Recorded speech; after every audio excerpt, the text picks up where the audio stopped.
K the boss, K the boss, K the boss, K the boss, K the boss, K the boss.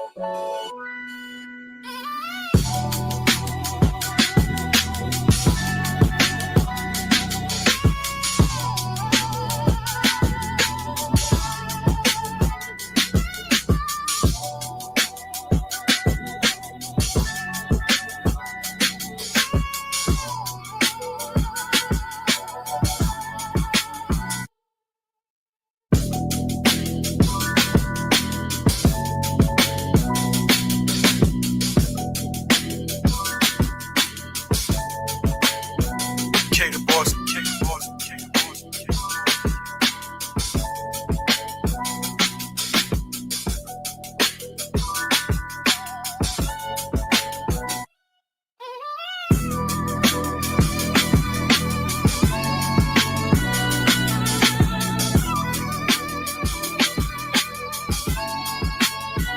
K the boss, K the boss, K the boss.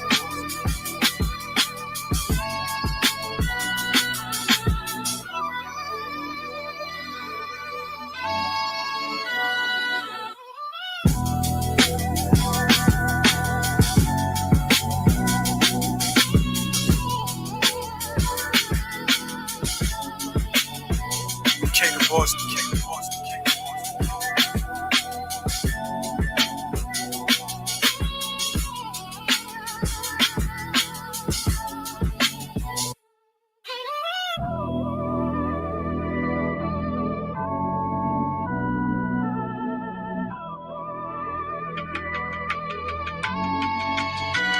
K the boss, K the boss, K the boss.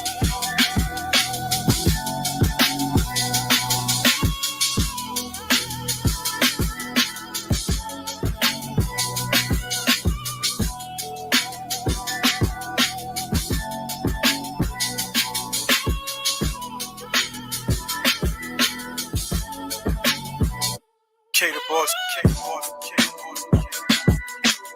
K the boss.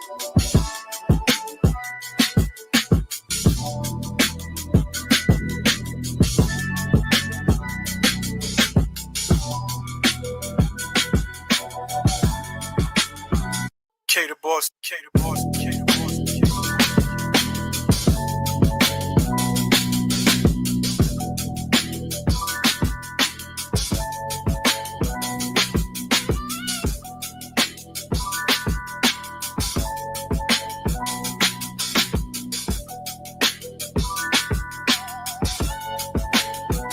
K the boss, K the boss, K the boss, K the boss.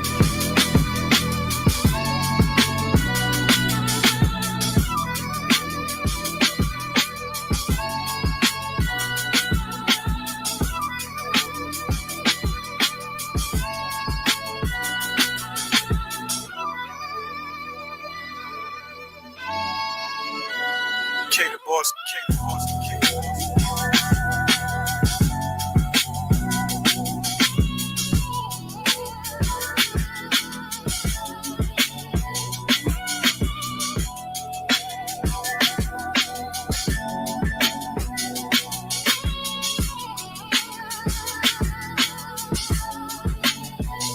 K the boss, K the boss, K the boss, K the boss, K the boss.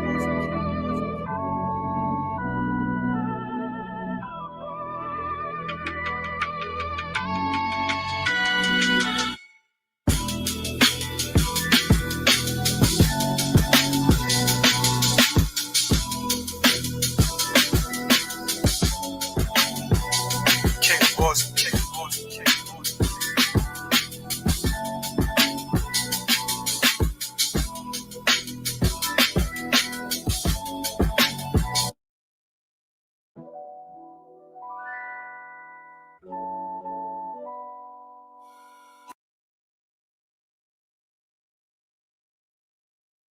What up? What up? What up, everybody? Thank you guys for being here. Make sure you hit that like button, hit that share button, hit that subscribe button if you haven't already. What up? What up? Yeah, we sound good. We're live. We're here. And if you guys notice over on YouTube in the bottom right-hand corner, there's that little $ symbol. Yes, I was actually able to monetize my channel without getting flagged. How about that? But that means I'm going to be under more scrutiny and they're probably going to flag me even more now. But the flaggable stuff, I did set to private and it is all over on Rumble. That's public on it's all public over on Rumble, so you guys can get over to Rumble to see the stuff that you can't see over here on YouTube.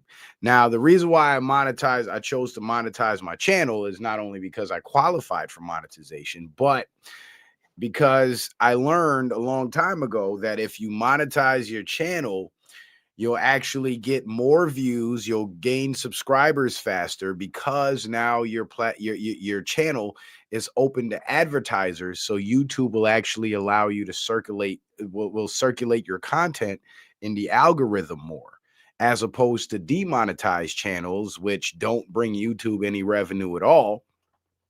They won't put you out in the algorithm like that, but if you are monetized, they will put you out in the algorithm. So that's the main reason why I monetized, because I would like to get more subscribers and more viewers per show and get the channel back up to speed, back up to where we were at our height before they started zapping all my channels, right? So here we are, we're live and we are monetized. Now, that little $ in the bottom right-hand corner is the super chat button where you can send in a donation and you can leave a comment and it highlights the comment and what you guys are YouTubers, so y'all know how it works. But the problem with the super chat, though, my problem with the super chat is YouTube takes about 30 to 40%. I'm not sure how much their cut is, but it's a huge chunk of the money. So if it's 30%, that means every $10 super chat that you guys send in, I only get 7 of that. But if you want to have your comment heard, you could do the super chat thing. I'll definitely shout you out. I'll definitely read it.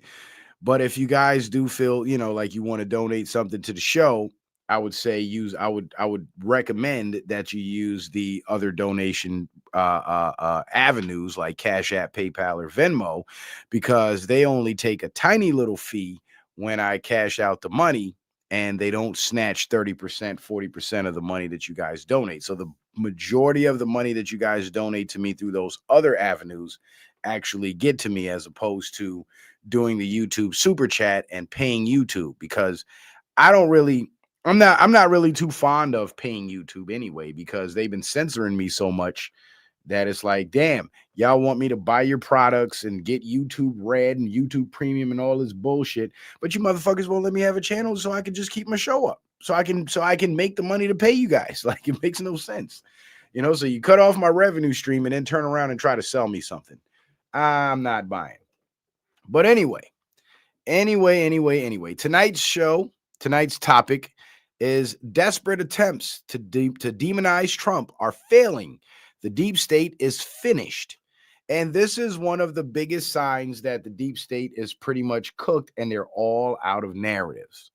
It's been 10 years of a consistent smear campaign against Trump, and every single thing they've thrown at him, from the lies to the rumors to the fake court cases to the fake convictions, it's all being debunked, it's all being defeated, and there's nothing that the deep state has left to do, because their last resort would usually be to turn on the sleeper cells for domestic terrorist operations, but they don't even have that ability anymore because the majority of the sleeper cells were mopped up in the ICE raids.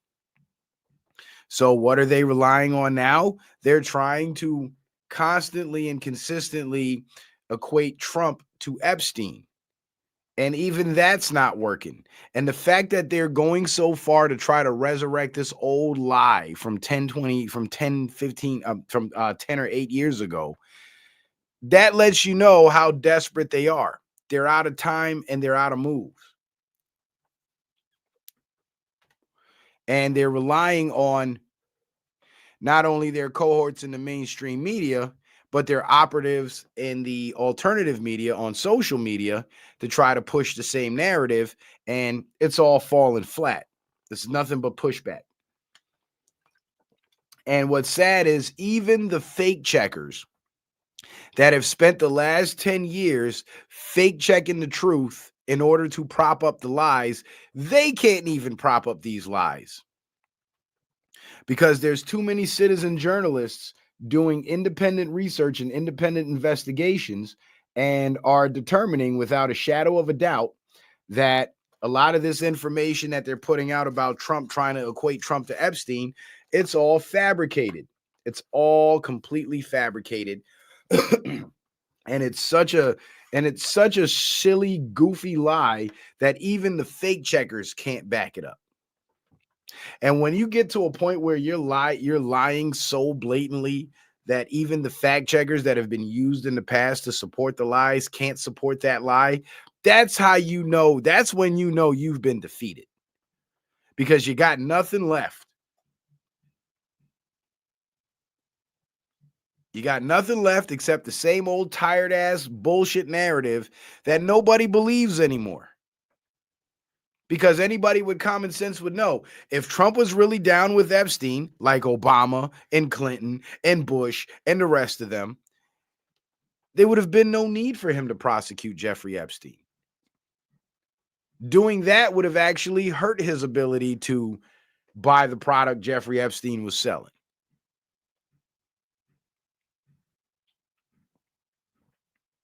And now we're seeing this, all these images being broadcast all over social media, but all these images are AI generated. Fact check, AI generated images show Trump on Epstein's jet with underage girls. I'm sure you guys have seen a lot of these images in your scrolls while you were, scrolling on social media, trying to see what's happening, what's being talked about, what's new in the news and whatnot.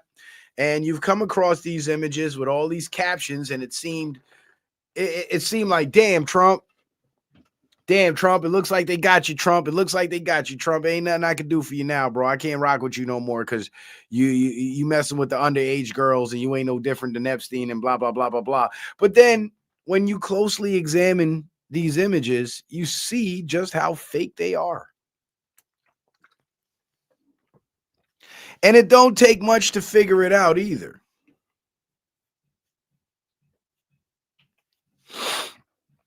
Shout out to Elsine over on Rumble.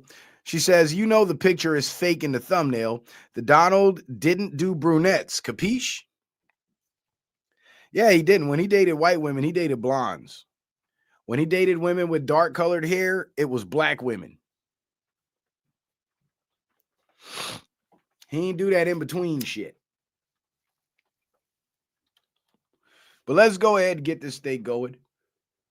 I found another gallery that actually organized the slides in order.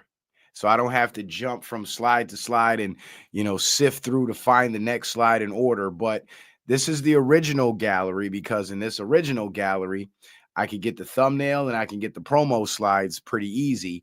And I have the zoom capability, where I can blow the slides up so you guys can get a closer look at certain images. But on the other gallery that organizes everything in order, there's no zoom capability. So I'm going to try to do my best to work with both. And hopefully by the next show, I will have found a gallery that did the same thing as my old computer did, where I would be able to pull up the gallery, have the zoom capability, and have the slides in order, because that's been a big problem for me.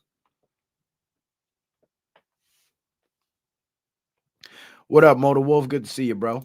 So before we get it rocking, make sure you guys go subscribe to the Citizen Man backup channel. If you haven't subscribed to the backup channel, please make sure you do, because now that we're monetized, they're going to be watching me a bit more closely. So I'm more likely to be flagged now. So I'm actually taking a huge risk by monetizing my channel. So I'm going to try to keep it as, YouTube community guidelines friendly as possible and give as much context for everything I present as possible. But because of the nature of my reporting, it's contrary to the narrative that the YouTube community would like to portray. So I do run the risk of being flagged, being zapped, being penalized, not because of my conduct on YouTube, which they would claim violates community guidelines, but rather the nature of my content. All right. So I'll try to keep it as YouTube friendly as possible.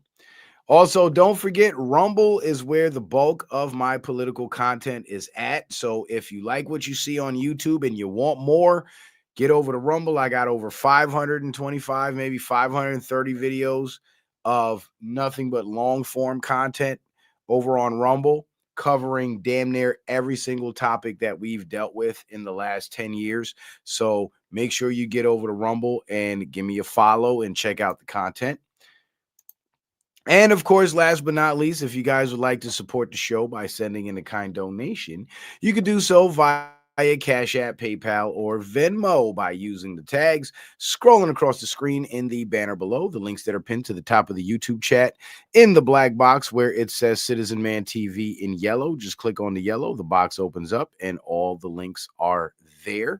And you can also find those links in the description box of every video on YouTube and Rumble. And shout out to my sister Elsine on the Venmo with the Q challenge. She says, "Grand evening to us all. May the show go smoothly and may you be chilling." Appreciate you, Elsine. And I want to give a big shout out to my sister Angela on the Cash App. She actually hit me on the Cash App on the last show, but she hit me at $ Citizen Man rather than $ Jaden Ben. So I didn't get a chance to see it, nor did I get notified of it. But now that we're here, I would like to go ahead and acknowledge that sister's support. And she says, "Great show." And I appreciate that, my sister Angela. Thank you for that support.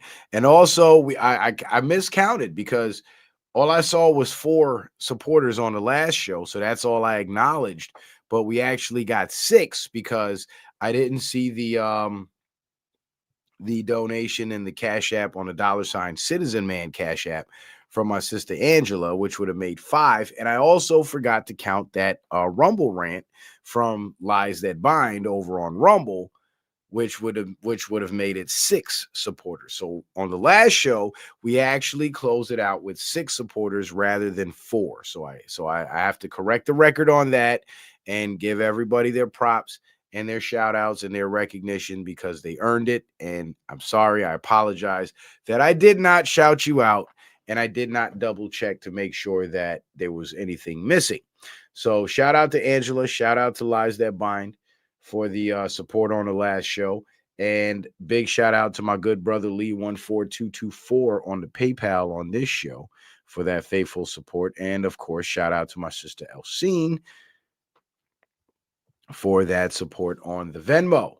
So we're starting out with 2 on the board, and we got 8 more to get to 10. Fuck it, I'm going to 10. I'm going to 10. So let's get this thing started. Now I have to pull up the other gallery. Excuse me. Give me a second here.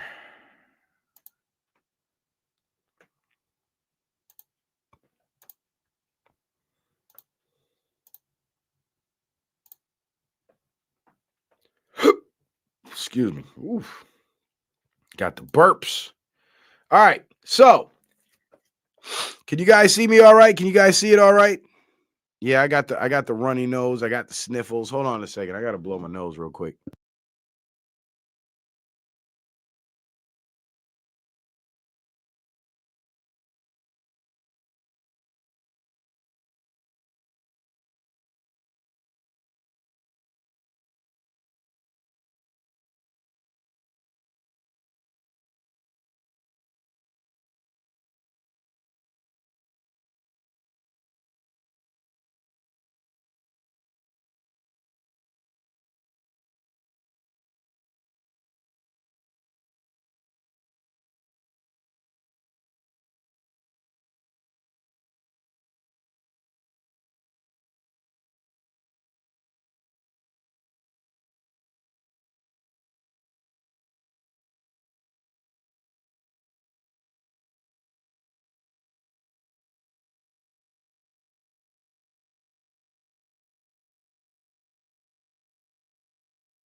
All right, here we go.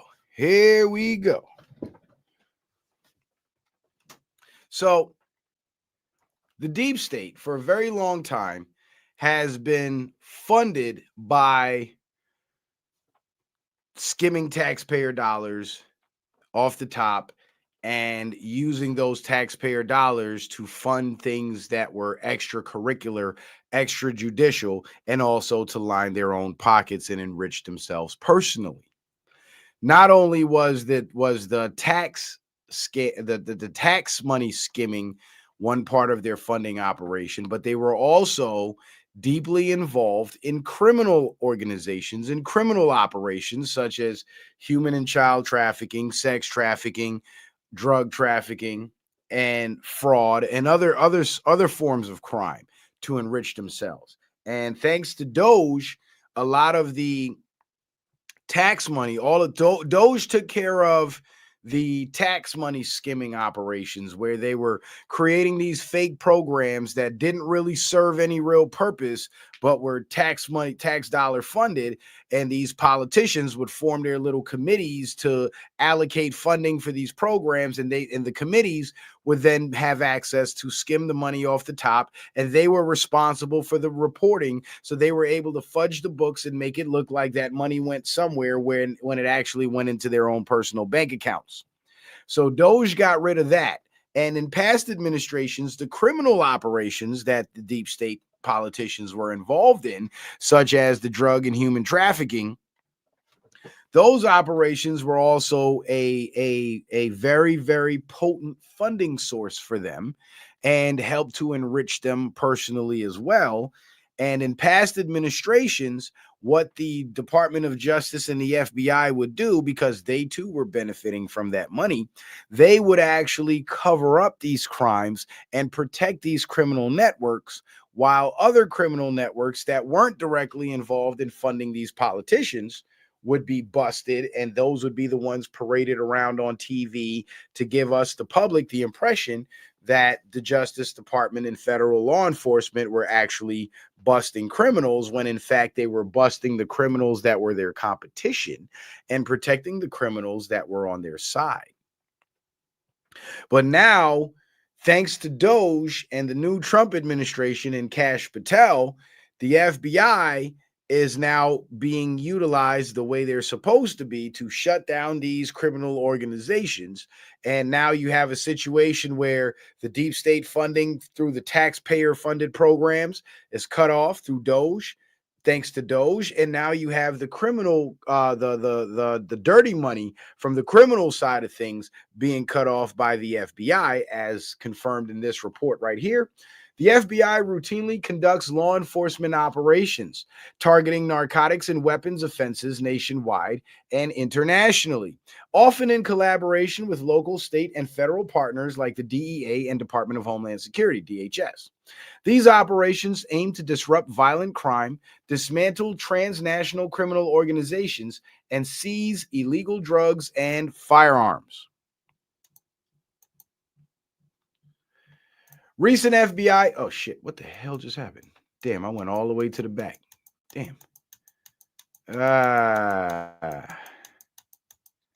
This is that bullshit. See what I mean? I need a better theater. I mean a better gallery, because this gallery sucks. It really sucks.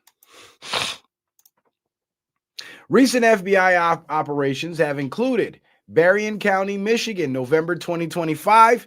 FBI and local law enforcement executed high-risk search warrants at multiple locations in Berrien County, Michigan, as part of an investigation involving narcotics and weapons offenses. Authorities confirmed these were court-authorized activities and no public safety threat was known at the time. San Antonio, Texas, the Homeland Security Task Force, which includes the FBI, conducted a major operation at a San Antonio nightclub frequented by members of the dangerous Tren de Aragua gang. The operation resulted in over 150 arrests, including 27 suspected gang members, and the seizure of weapons, drugs, and cash. Now, somebody asked me a really good question, right?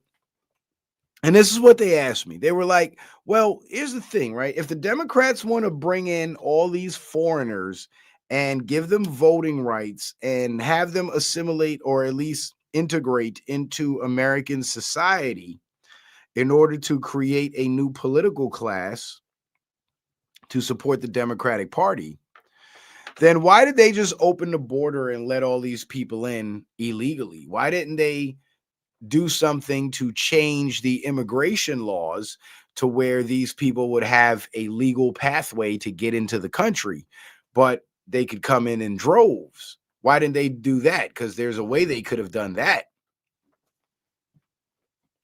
Well, here's why. Because one, during the Biden administration, Congress was restricted. So they couldn't make laws that affected anybody outside of the government itself. And if you go back to the 4 years Biden was in office, there wasn't one single law passed that affected the American people and the American public directly, because Congress was restricted, and they were restricted by the military. Also, if they would have created some sort of system to document these individuals as they were coming into the country, that would have created a problem for their drug trafficking and their human trafficking operations, because then all these illegal aliens being brought into the country would then be identified and documented in some way. So when it was time to go after the traffickers, the drug traffickers and the human traffickers, they would be some documentation on who these people were. So they would essentially be on the radar. So in order to keep the illegal operations going and keep the operatives off the radar, they had to just open the border and let everybody in without any vetting, any filtration process or anything, because that would have been the only way for them to get their sleeper cells into the country, get their criminal operations set up in the country, get their trafficking operations going without anybody being identified. That was the only way they could have done it. And because they had to do it that way, and there were no changes or adjustments to the immigration laws, just the immigration enforcement of those laws, just the enforcement of those immigration laws, I mean.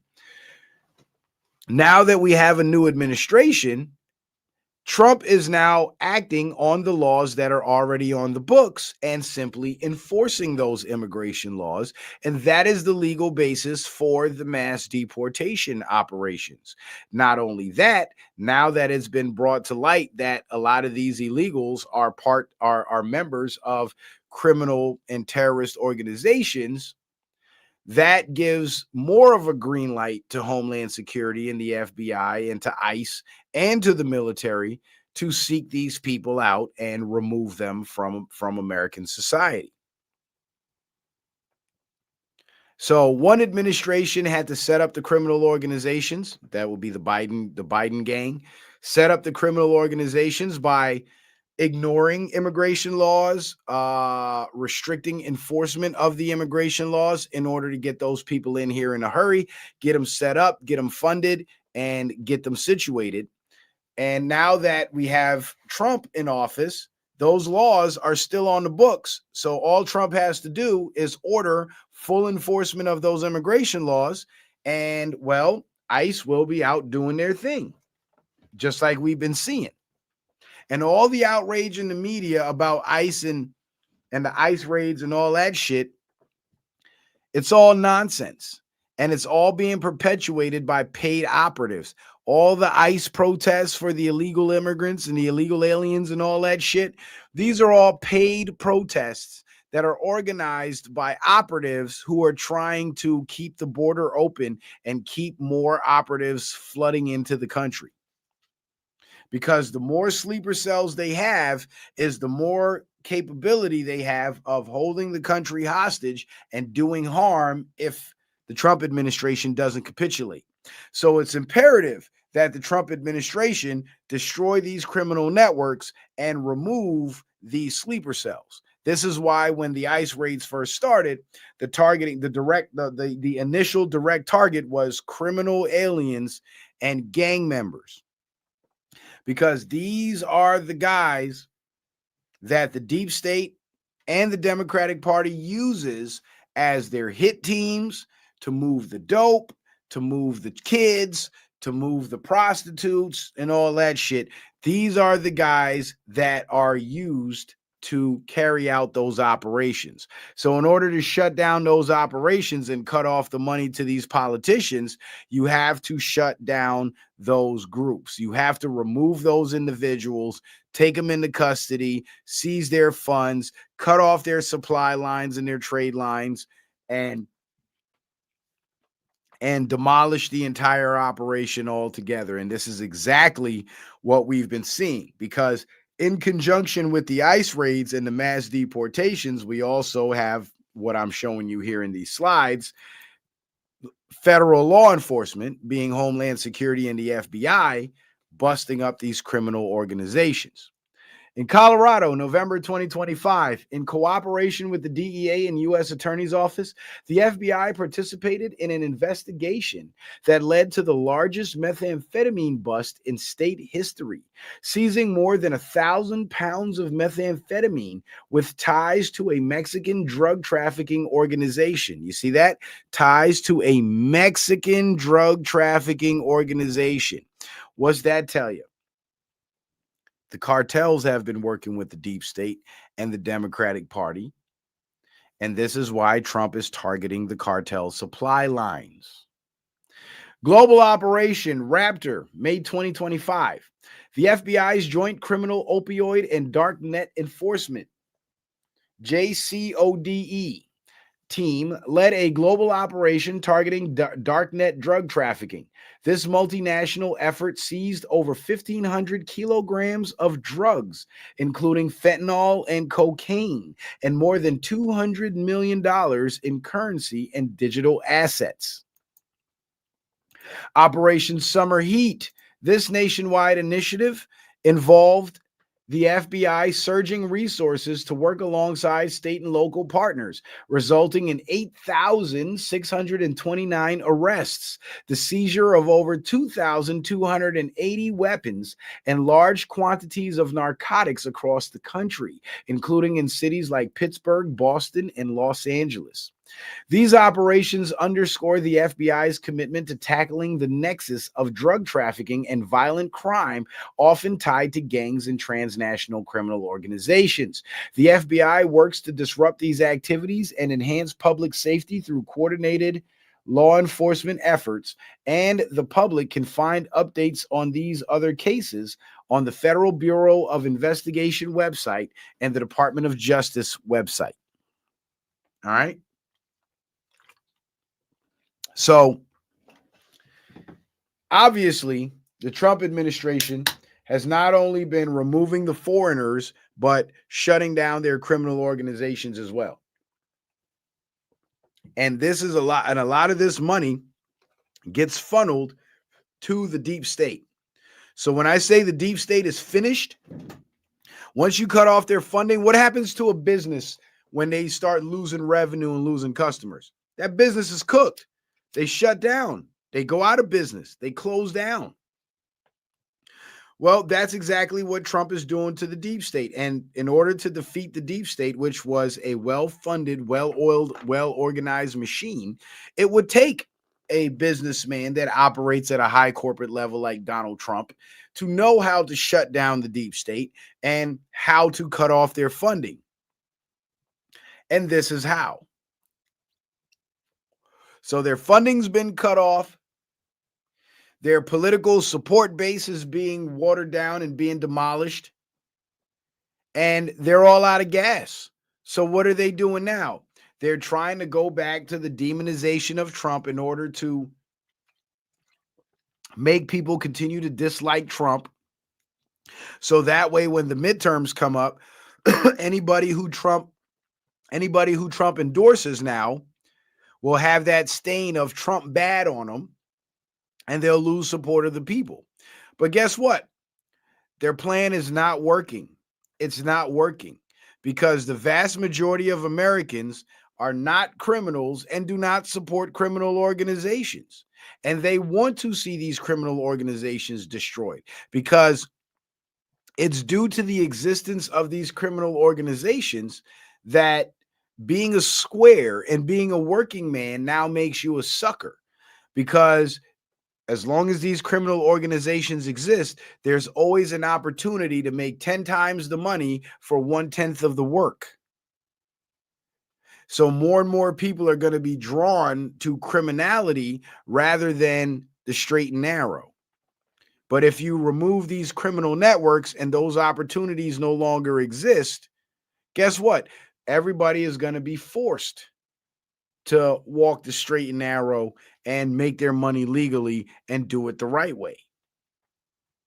And that makes for a better society, because instead of daddy dealing dope and teaching his son how to deal dope, daddy's going to be a plumber and he's going to be teaching his son how to be a plumber. I think that's much more productive, and that has a lot more longevity in it than dope dealing, wouldn't you say? So the elimination of these criminal organizations is setting the stage for a new American Renaissance.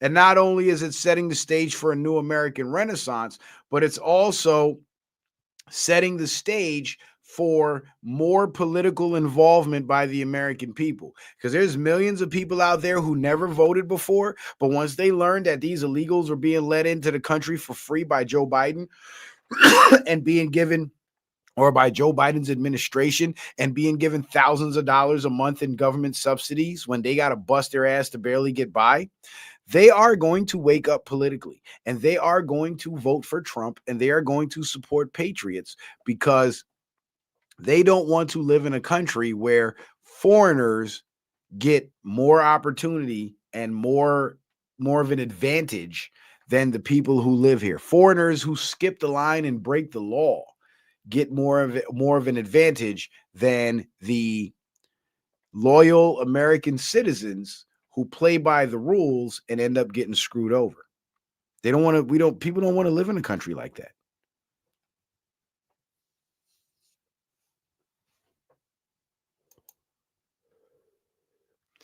Now, speaking of being criminals, the people in Congress, a lot of them are criminals. This is Representative Sheila Sherfilis McCormick. And she has been indicted by a grand jury for allegedly stealing millions in FEMA disaster funds to fund her 2021 campaign. She faces up to 53 years in prison if convicted. Now, when they say faces up to, like, it sounds good, like, damn, that's a big charge, but that's just based on the maximum allowable sentence for that crime. And the maximum allowable sentence versus the mandatory minimum is determined by the judge at the judge's discretion based on the facts of the case, such as, does the defendant have an extensive criminal record? Is this the first time the defendant has been charged with any crimes? Is the defendant a flight risk? Is the defendant prone to criminality, so to speak? And so on. So chances are she's not going to get 53 years in prison. But if the maximum sentence is 53 years, she could end up getting 5 to 10 at the very least. Motor Wolf just told on y'all. We got 50 watching and 25 likes. We need more likes. Get them likes up. And the disaster relief funds that she stole from FEMA was actually COVID relief funds.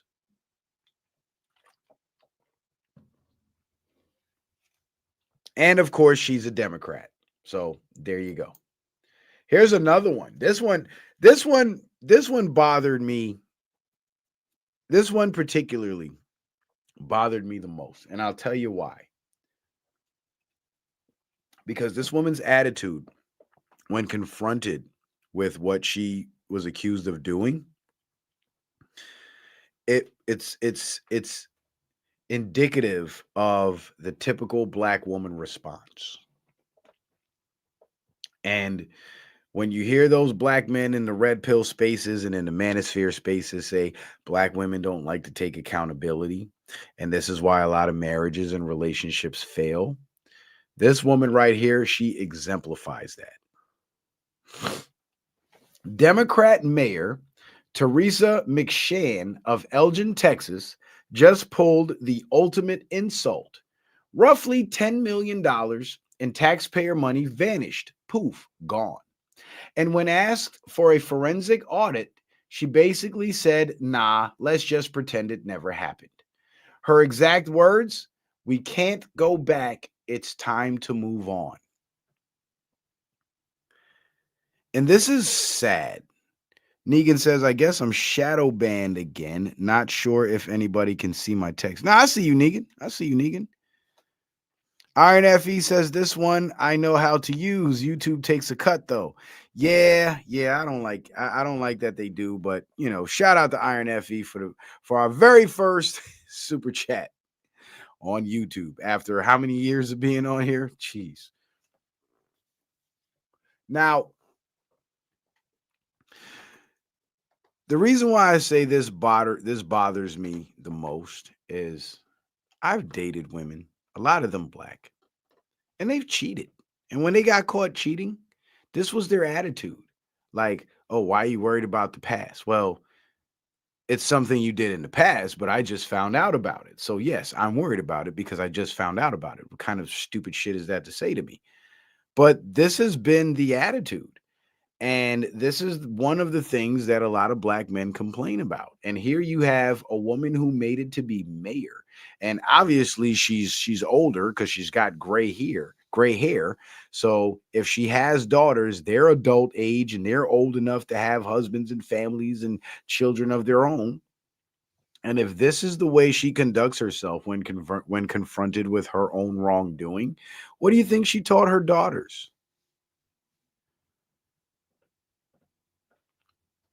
Right, Christian. It's a form of manipulation and gaslighting is what they do.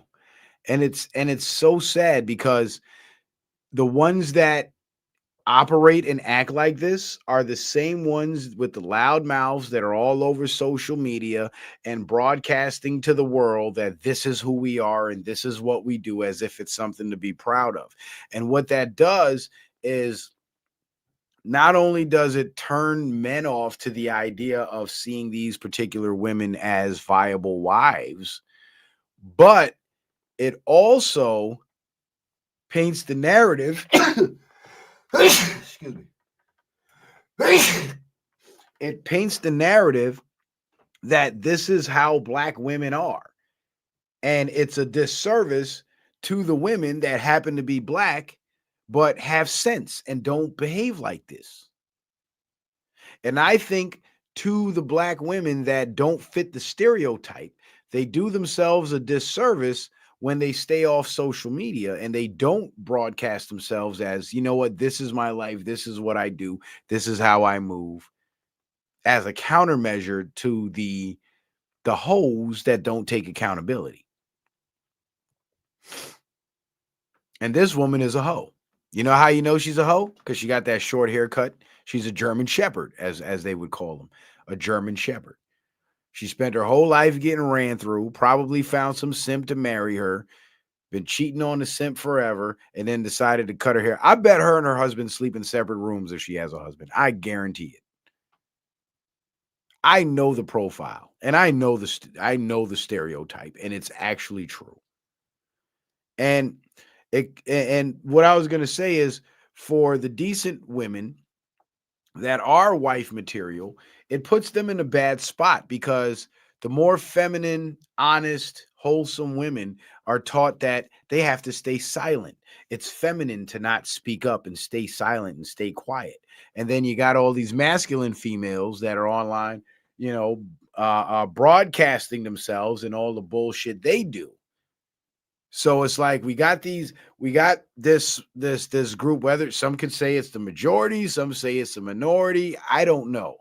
But what we have is amongst black women, we got this group of ratchet women that broadcast their shit online and, you know, show the whole world what it is with them. And then you got another group of black women that are just as repulsed by that as the men, and believe in family, believe in being wives, and are wife material, and don't fit that narrative and don't fit that stereotype. But because they're taught to stay silent, they don't say anything. So now you got the ratchet women representing all black women. So black women get this label, or they get this what's the word I'm looking for? I guess they get labeled as being ratchet.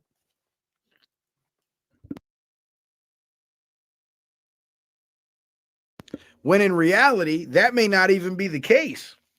But again, because the non-ratchet women are taught that speaking up is ratchet, they're not going to speak up. They're going to stay quiet. They're going to stay silent. And honestly, if you ask me what to do about that, I don't know what to do about that. Because then if we start asking the good women to broadcast themselves, that's asking the women that operate on a higher level than the ratchet hoes to stoop down to the level of the ratchet hoes to compete with the ratchet hoes. When in reality, we should be forcing the ratchet hoes to step up to the level of the good women and compete with the good women. You see what I'm saying? And you know who holds the keys to make that happen? The men. Because if a woman couldn't get on OnlyFans and start showing herself and, exposing herself on OnlyFans, if she couldn't get on OnlyFans and get 1,000 men to sign up at $10.99 a month, and now she's making 10 grand a freaking month and shit, they wouldn't be doing that. But because there's so many men that accept that and are willing to pay money for it and incentivize it, it's going to be hard to turn women away from going down that road.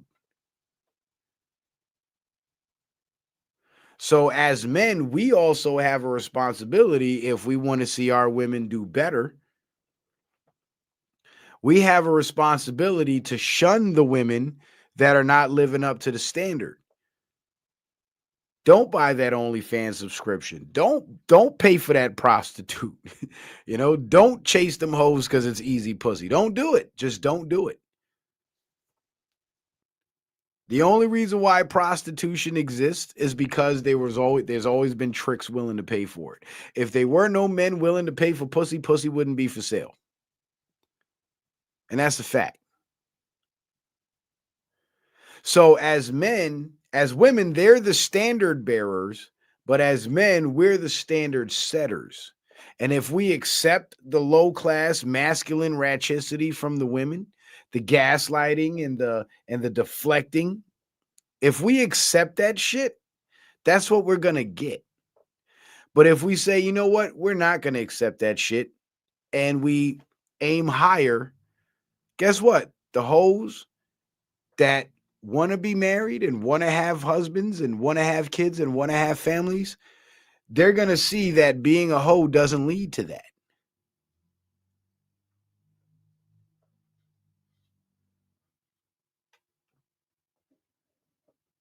So as much as we could blame the women for whore culture, as men, the only reason why whore culture exists is because too many of us are buying into it. And I can understand why, because a lot of these men don't have masculine men around them to teach them what's important and how to be a man and how to choose a proper woman, because they were raised by ratchet mothers and weak fathers, or ratchet mothers and absent fathers. Because a weak father is no better than an absent father. Because in both scenarios, it's the woman teaching the boy how to be a man. And unfortunately, a lot of women tend to have this fantasy in their head of what the perfect man is, but none of the traits and the characteristics of the man that she has in her head as the perfect man actually work in reality. So they end up raising their sons to be the very same type of men that they don't like and they don't want and they complain about. Think about it, because if a man is a whoremonger and he likes to fuck all different women, he's a hoe because his mama was a hoe, right? If a man grows up to be a hoe and he finds himself a good woman, he's going to cheat on that good woman and he's going to lose her. Or he's going to cheat on her and he's going to destroy her and turn her into a hoe. Nothing good comes from that. So it's important to have a strong present father and uncles and cousins and brothers and other men around to teach the young boys how to actually be men and how to choose a good woman, because then we'll end up with a generation of men that won't pay for that OnlyFans subscription, that won't think the baby hairs glued to her forehead is cute, that won't think her being masculine and moving her hands like a rapper when she talk is cute, and they won't go for that shit. And those women are going to find themselves very lonely. And eventually they're going to conform and they're going to capitulate and they're going to change their ways and they're going to start to move and act different. And then the next thing you know, we'll have a culture of feminine women that are honest, wholesome. They don't lie. They don't steal. They don't deflect. They don't manipulate. But it starts with having a culture of strong men that are willing to say no. Black men have a negative reputation for where they, people believe we'll fuck anything. And that's not a good reputation to have. Negan Low, yeah, you can repeat your question, brother. I was kind of just, going off a little bit. Can you get around to my question when you get a chance? Thanks, homie. Yeah, repeat the question, Negan. I'll look for it this time. But what this woman did right here when she got caught stealing that $10 million, that's a horrible trait for any individual to have. And it's even worse for a woman to have.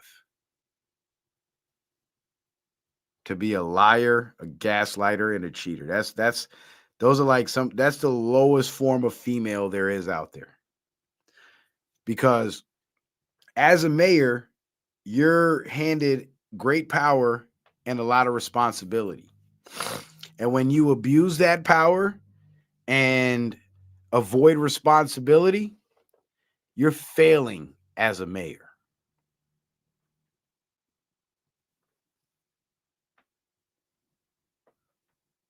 And this woman is definitely failing as a mayor. And for other younger women that are looking up to this woman as somebody to be a role model and aspire to be, she's not setting a very good example. And if she has daughters, woe be unto them and the men that choose them.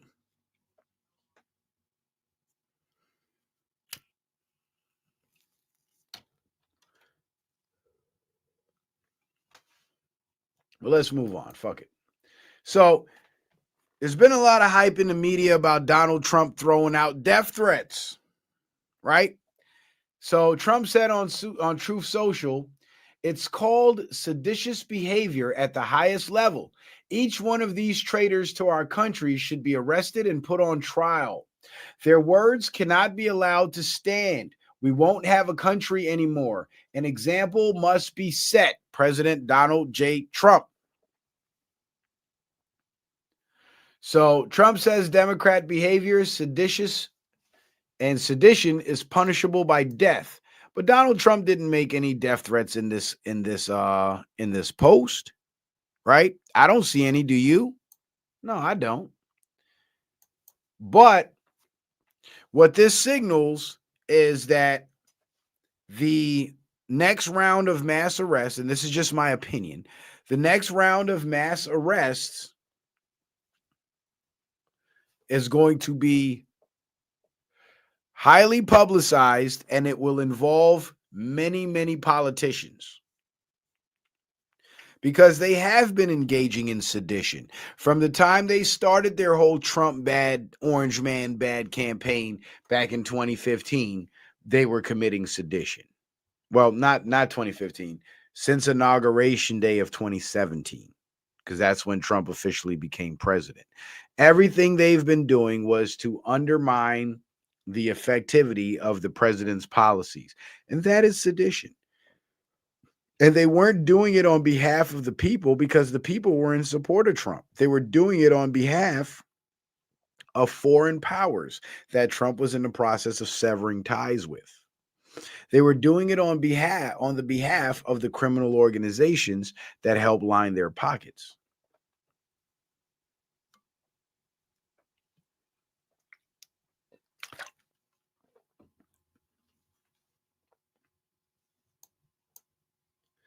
Now, this is funny. This is slide number 8. Now I have to go to the other slide, the other gallery, because I don't know if you guys can make out what's being shown here. But this is a picture of when Trump he met with Prince Ben Salman, who's a close ally and has been a close ally since 2017. And Prince Ben Salman actually purged Saudi Arabia of his family members that were involved with the deep state. And Prince Ben Salman came to DC, met with Trump, and Trump was showing Prince Ben Salman the colonnade. And if you guys aren't familiar with the colonnade, because I wasn't either, to be honest with you, from what I gather, the colonnade is a wall where all the presidents of the United States are pictured in frames, right? And where Trump and Prince Ben Salman are standing, this is 2017 when Trump first took office in his first term. This is 2020 or 2021 when Biden took office. And then 2024 or 2025 when Trump took office again. That's why it's Trump, a blank page, and then Biden, or a blank picture and then Biden. Trump, the blank picture for Biden, and then Trump again, right? And the camera actually stayed zoomed in on this image. So I want to show it to you. I want to show it to you a little closer.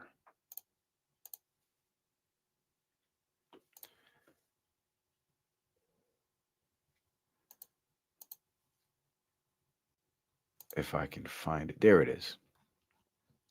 So what you have here, am I sharing? Can you guys see it?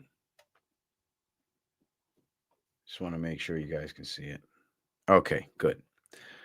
So this is Trump. This is Prince Ben Salman. That's Trump in his first term. That's Biden's term from 2020 to 2024. And that's Trump in his second term. But if you look here on the Biden picture, what do you see? That, ladies and gentlemen, that is the auto pen. So on the colonnade, where they have all the pictures of all the presidents, where Biden's picture is supposed to be, there's the auto pen. To me, that signals that Biden was never there. It was all a big show being put on for the American people, hence a fake presidency. And all the signatures were done by auto pen, which means they're all null and void. So this kind of confirms everything that I've been telling you guys about the Biden presidency being fake. That there is Trump confirming just that. I thought that was extremely interesting to share. So let's go back to the other gallery now.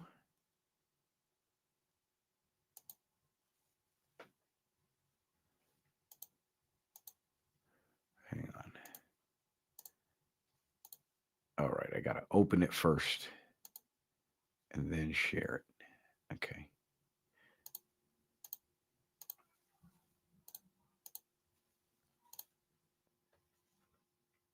All right, there we go.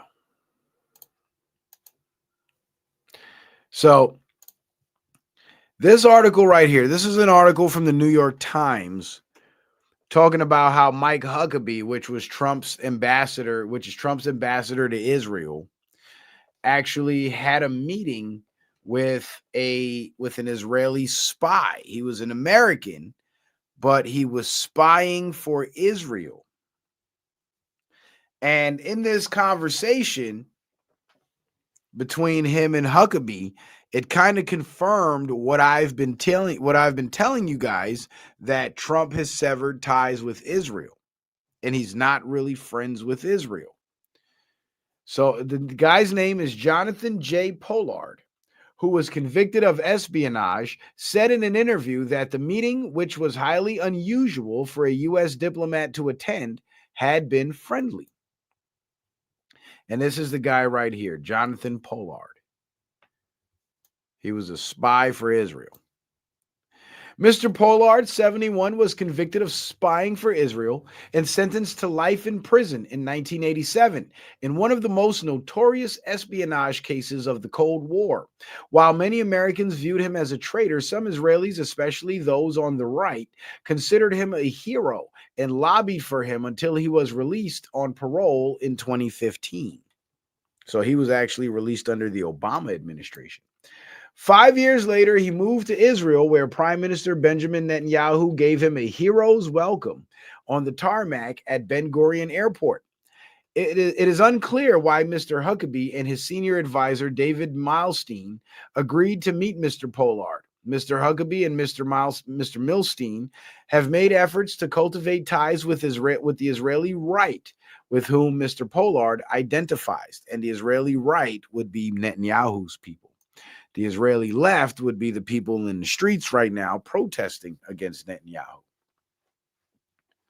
Which is funny because over here in America, the left is dead wrong and the right is a little more accurate when it comes to the facts. And over in Israel, it's the other way around. The right are dead wrong and the left is more accurate when it comes to the facts. So the left-right paradigm, as we know it, only applies to the United States, Canada, and a certain select few countries, because in other countries, it's flipped around. Negan, where's your question, bro?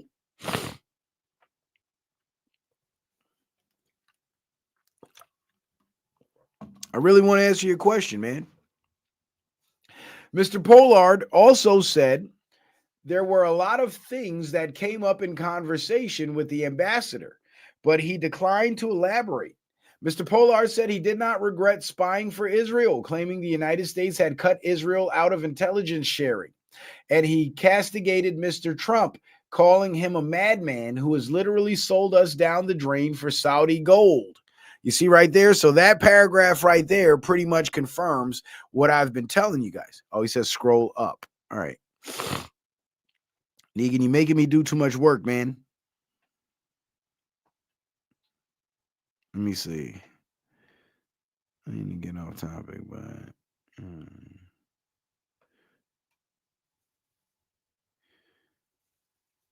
I can't go all the way up to where your question is, brother. You got to ask it again.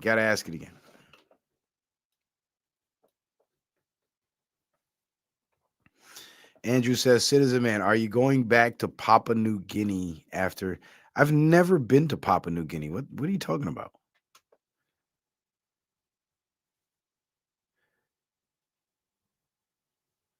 Okay, you just reposted it.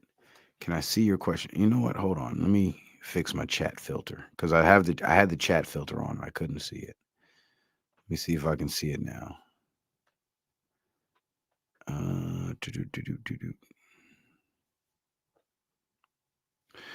Can you get around to my question when you get a chance? Thanks. Okay. Sorry, I don't mean to get off topic. By the way, just curious what you think, Citizen Man. Okay. All right. I think I found it. So, what do you think about Trump partnering with Palantir? Peter Thiel loves to boast about AI and transhumanism. Makes me think we're headed towards a digital ID or social credit score system. Well, here's the thing. Trump isn't partnering. He said, I meant French Guyana, also Mitt Romney and Evan McMullen, Gitmo. No, I'm not from French Guyana. I'm from Guyana, bro. And no, I'm not going back there because nobody knows me there. Only people that know me there are my relatives, man. The last time I've been to Guyana, they were making fun of me and calling me Yankee boy because I can't talk like them. And I don't move like them. I'm American, bro. I'm staying in America. My kids are American. I'm staying in America. Just like the indigenous Americans that don't have any other foreign country to run to, I feel the same way. I don't think you guys really understand, but my mentality is the same way. I grew up here. This is all I know. And my kids were born here and they're growing up here and this is all they know. So I'd rather stay here and fight for this constitutional republic rather than just tuck tail and run. And to be honest with you, there's nowhere else in the world that I can run to and enjoy the freedoms that I have here. In Guyana, gun ownership among civilians is completely banned. I can't even have a gun over there.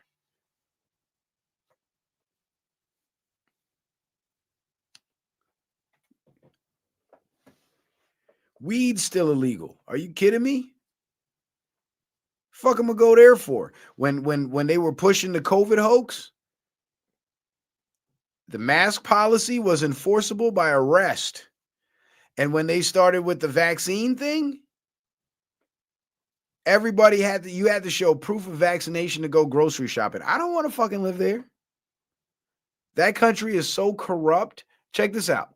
That country is so corrupt, right? That a family member of a member of parliament owned a tire shop where they sold brand new tires.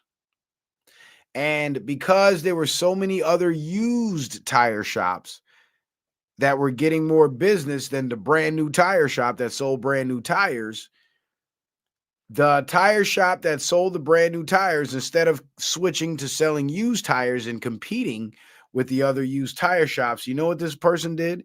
They went to their relative in Congress or in the government and requested that they make a law banning the sale and import of used tires into the country. So instead of them switching, pivoting their operation to compete with the free market, they used the force of government to completely change the market, ban an entire aspect of the market that they couldn't compete with in order for them to compete. That is corruption to the hilt. And I don't want nothing to do with that. And I do not want to live in a country like that. I'm sorry, I don't. My kids don't deserve to be raised under that type of foolishness, because that is foolishness.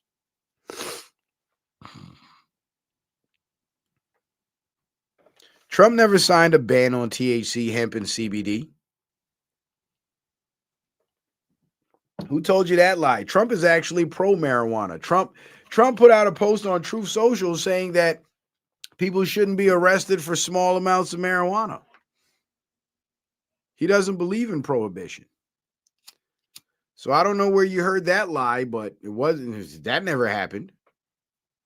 And he didn't have to sign a ban on THC, hemp, and CBD because it's already banned. It's on the DEA drug schedule. Now, if he signed anything related to a ban on those products, it could have been that he banned imports of that product. And that's why we have so many successful domestic producers. Maybe that's what you're referencing. So if he did sign a ban, I would assume it was on foreign imports of that product that we could produce right here in the United States. But I'm not aware of him signing any ban pertaining to marijuana at all. And the only thing I recall him saying about marijuana is that he was in favor of legalization.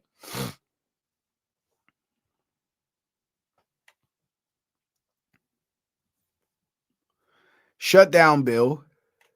Ban intoxicating health products. 2018 Farm Bill. It was legalized. Also, Pitt, it's stupid anyway. Also, Pitt is stupid anyway. Pissed Off Cat says Chinese are making synthetic THCA. Yeah, I got to look at that ban on intoxicating health hemp products, because there's already been a ban on that stuff. So maybe the ban was on on imports. Negan says, I think Citizen Man got distracted. Not sure if I got a full answer about Palantir, but my guess is Trump is using them temporarily to find millions of illegals. Well, that could be it, Negan, but Trump isn't partnering with Palantir. It was TikTok that was partnering with Oracle, which is owned by Palantir. And it was announced by Carolyn Leavitt, who is the press secretary for the Trump administration. But Trump's not involved in that deal.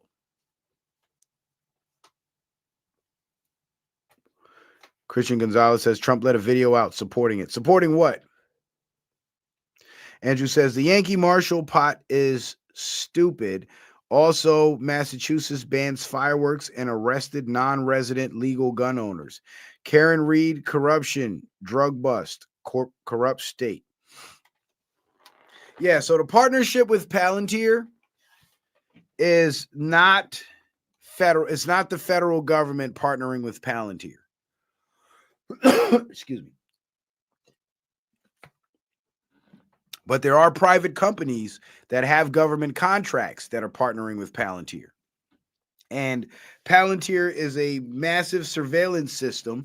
And considering the fact that we got millions and millions of people in the country illegally that are involved in criminality, well, that surveillance system is now necessary to hunt these people down and find them.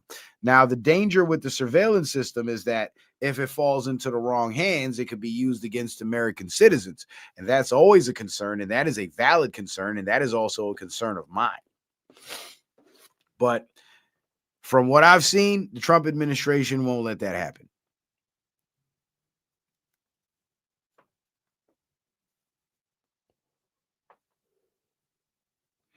But as far as I know, Palantir owns Oracle, and Oracle is partnering with TikTok.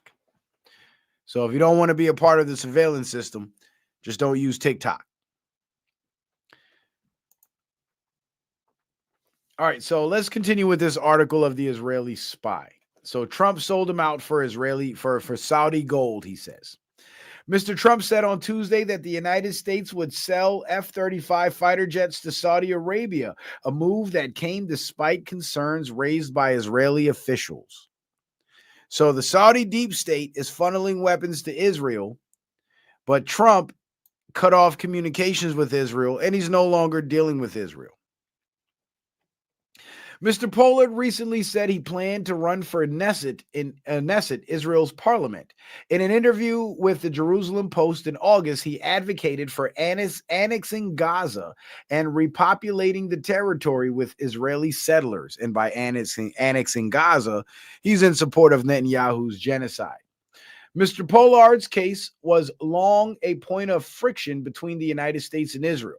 Between 1984 and 1985, Mr. Pollard gave a range of classified documents to Israel. Caspar Weinberger, the Secretary of Defense when Mr. Pollard was arrested in 1985, wrote that Mr. Pollard had handed over so many documents that they could fill space 6 feet by 6 feet by 10, fill a space 6 by 6 by 10. His actions, Mr. Weinberger said, compromised U.S. intelligence sources and risked endangering American forces deployed around the world. The defendant has substantially harmed the United States, he wrote. And it's funny because Weinberger is a Jewish name, and Weinberger was actually in support of America against Pollard's spying. But the fact that this man was an Israeli spy and he's still loyal to the Netanyahu regime lets you know, or should let you know, that his dismay with Trump severing ties with Israel is credible. It's credible because he's not the only Zionist that's sour about this. But Trump is not being exactly open about him severing ties with Israel because of the sleeper cells and the infiltrators that are not only in his administration, but throughout our federal government. So the severance of ties with Israel is being done covertly while the public is being led to believe that he's still in favor and in support of Israel, but he's not.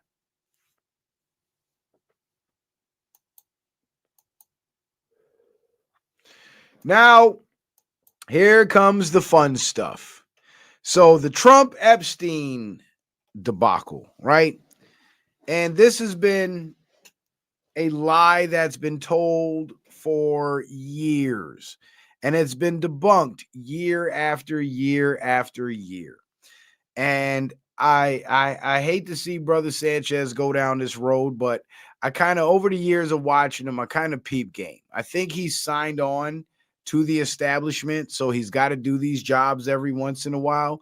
But you can tell when somebody believes what they're saying or they're just saying it because they have to say it. And right after he does his anti-Trump streams, Brother Sanchez, that is, right after he does his anti-Trump streams, he goes back to the esoteric sciences, which was the content that gained him the most credibility. So he discredits himself by siding with the mainstream media against Trump, but then he rebuilds his credibility by going back to the content that got him his credibility in the first place. So I think he's kind of in a position where, you know, his channel is his livelihood, and it's the same way the Zionists control the music industry and the media, right?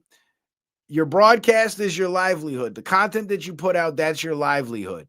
And if you're getting paid well by a certain establishment that wants you to put out a certain narrative, regardless of everything you preached about in the past, you're going to put out that narrative. Regardless of how much better you know than to do this, you're going to do it because it's your job and you have to do it. And then once you do it, you deflect away from what you've done to discredit yourself, and you go right back to the shit that you know, so you can rebuild your credibility. So I think he's kind of in a position where he's forced to have to do this, because I watched some of the stream and I kind of skimmed through it, and it wasn't very much about Trump and Epstein, to tell you the truth.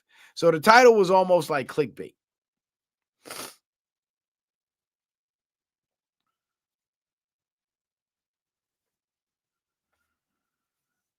Department of Education just got shut down the other day. Andrew, go look it up, man. They just closed their doors officially. It just happened. And they hadn't been shut down for so long because they had to I guess automate everything on the local level, or switch everything from the federal level to the state level, split all the money up, and then shut it down. But anyway, so Brother Sanchez also joins in on the mainstream media narrative of Trump and the Epstein files. Trump's Epstein files are horrific, yet his supporters still defend him, is what the title said. But of course we're going to defend Trump, because the Epstein files are horrific, but Trump didn't participate in it. And that's the part that's the lie. That's the part that they want the public to believe. That's the lie that they're trying to force down everybody's throat. And I do believe that Brother Sanchez is a paid operative, but I think he has enough integrity to try his best to toe the line. So I can respect him for that, because if he's a part of an organization, or he's signed on to a group that's tasked with putting out a certain narrative, and if they shy away from that narrative or change their tune, they could lose their lives or their livelihoods. I understand now. I understand. You got a gun to your head, so you got to do it. I get it. So I'm not mad at Brother Sanchez. I don't have nothing against Brother Sanchez. I'm just calling it like it is. He's working for a bunch of killers that told him, put this anti-Trump shit out. Every time you talk about Trump, you have to be against Trump or we gonna kill you. That's pretty much where he's at.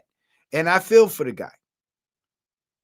And if we could put a team together to go, provide him with security so they can't kill him, so he could really say how he feels, and what he really thinks.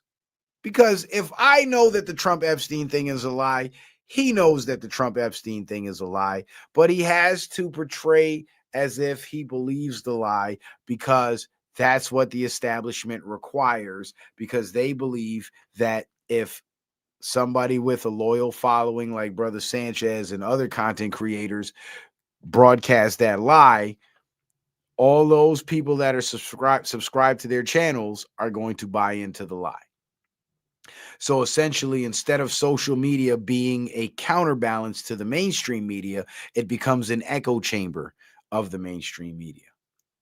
And I think Sanchez just got caught up in the hype and caught up in the money, because it's good money. I've gotten offers myself. So I know, so I have an idea. I can't say I know, but based on the size of my channel versus the size of his channel, I have an idea of what kind of money they offered him to do this.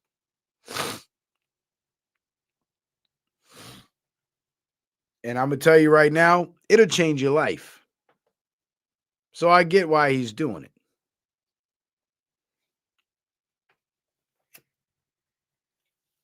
But personally, I don't think he believes any of this shit.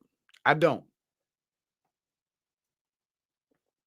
Because when he does his broadcasts and he's talking about the stuff that he really knows and that he really believes in, you can hear how confident and how sure he is in his presentations. But when he talks about Trump, there's a lot of loose ends left. Like you can hear how unsure of himself he is. And I picked up on that a long time ago. And that's why, as much as I disagree with him and I state my disagreements on here on the channel, I can't go as far as to say I don't like the guy. He's not a likable guy. He's this, he's that. Like, I try to stay away from the personal attacks because he's still my brother and I still got love for him. But he works for the enemy. That's what it boils down to. He's a likable guy, but he works for the other side. So when it comes to the information war, we're enemies. But when it comes to personal life, there's no enmity. I got nothing against the man. And he can say whatever he wants to say about Trump supporters, just like I can say whatever I want to say about him. And what I have to say about him in a nutshell is he took the money, he's bought and paid for, he signed on. They helped him blow up his channel. They probably funded him enough to where he can live a comfortable life, and he doesn't want to give up that comfort, so now he has to do the job. And the job is sell the Trump hate narrative.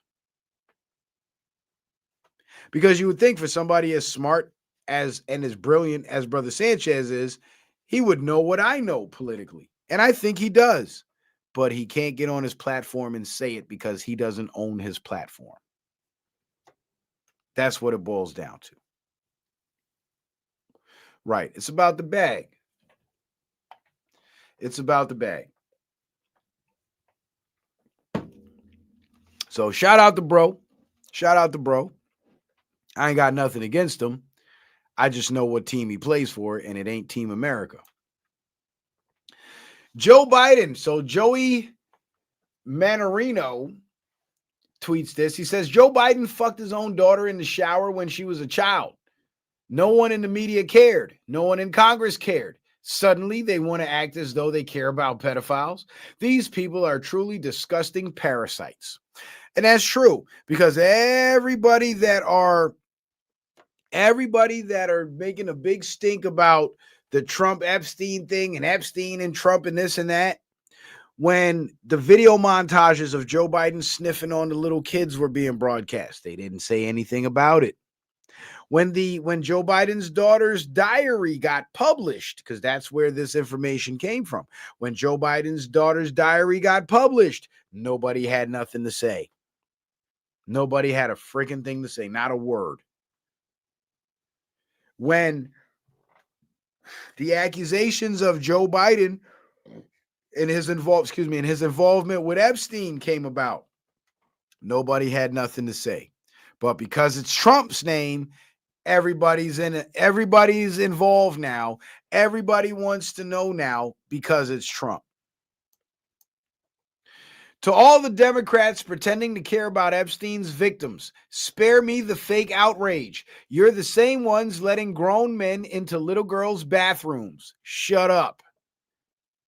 And Gina Milan is absolutely right, because the same Democrats that are in Congress saying we need to release the Epstein files and this and that, they're the same ones in the same political party that's okay with these trans gentlemen swinging their wieners in little girls' faces in women's restrooms. You literally support pedophilia, and now you're going to sit here and act like you care about pedophiles. Get up out. Get the hell out of here. Shout out to my man Motor Wolf with the $5 challenge. Appreciate that. I had the wrong Cash App pulled up. I had the Citizen Man Cash App pulled up, so I couldn't see it. Shout out to my man Motor Wolf with the $5 challenge. Appreciate you, Motor Wolf. That puts where are we at? 3 on the board. We got the PayPal, Venmo, and the Cash App. That's 3. No, 4, because we got a super chat.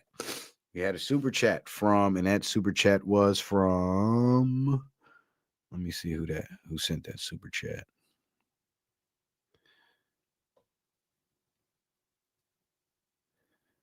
Iron FE. Shout out to Iron FE for that super chat. So we actually got 4 supporters on the board.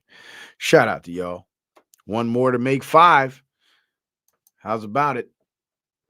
So Vic says, so in case you guys needed to know, Ghislaine Maxwell list became unsealed sometime yesterday, and this was back in 2020. This was August 4th, 2020. And here's what happened while y'all were distracted by bullshit. And the bullshit that was going on in August of 2020 was the George Floyd riots, right? So after the Ghislaine Maxwell files got released, this was the result back in 2020.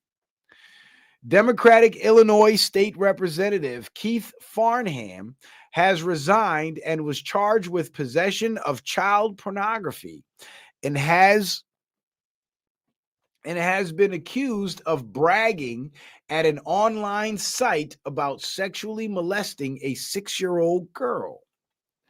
Democratic spokesperson for the Arkansas Democratic Party, Harold Moody Jr., was charged with distribution and possession of child P. Democratic Radnor Township Board of Commissioners member Philip R. resigned, that's AHR, that is, resigned from his position after being charged with possession of child P and abusing children between 2 and 6 years old. Democratic activist BLM organizer Charles Wade was arrested and charged with human trafficking and underage prostitution.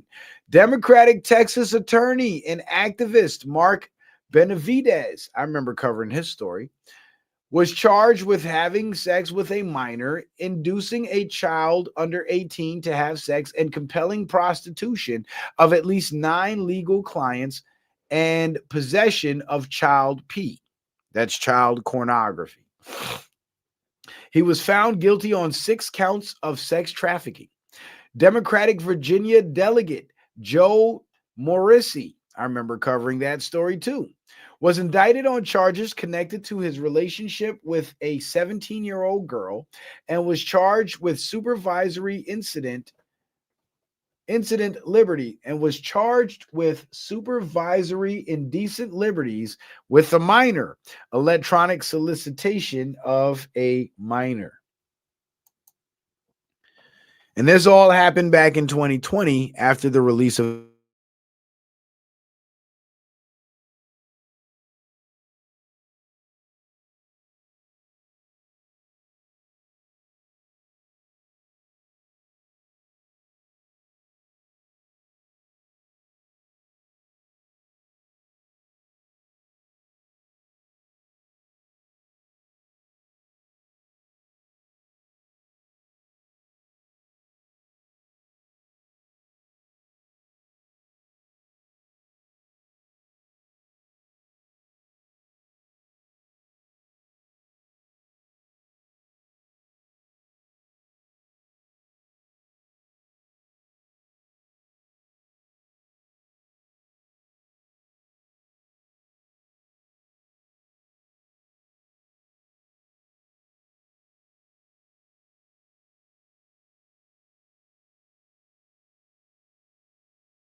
All right, y'all, I'm back. Y'all should see me. Y'all should be able to hear me too.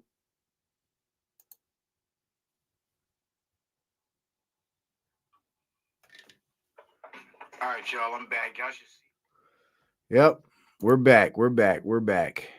All right, where were we? Okay, I can close that out.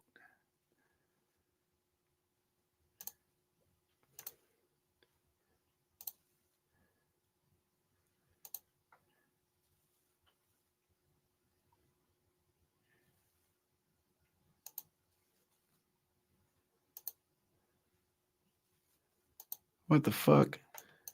Oh, come on. My gallery's fucking up. It sucks.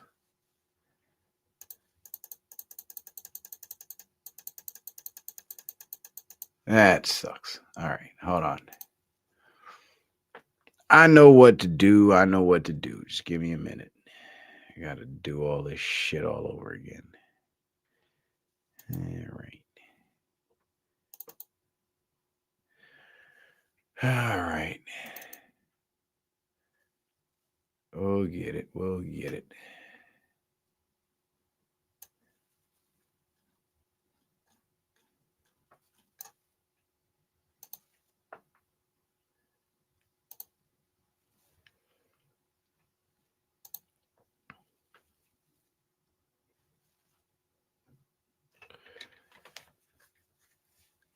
Come on, man. What we doing, man? Just bear with me, guys. I'm trying to work out the kinks here.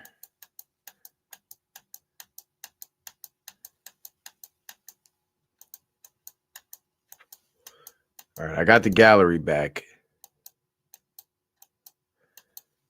Just got to get back to the slide I was on so we can continue with our broadcast. All right. There's that.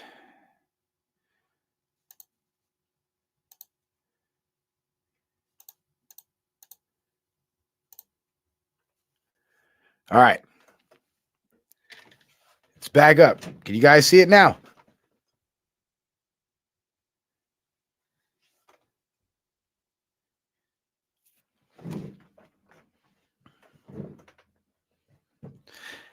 Andrew says Marjorie Taylor Greene is resigning. I'm not surprised. And he also said you were from a French territory. No, I wasn't. I said I took French in 7th grade.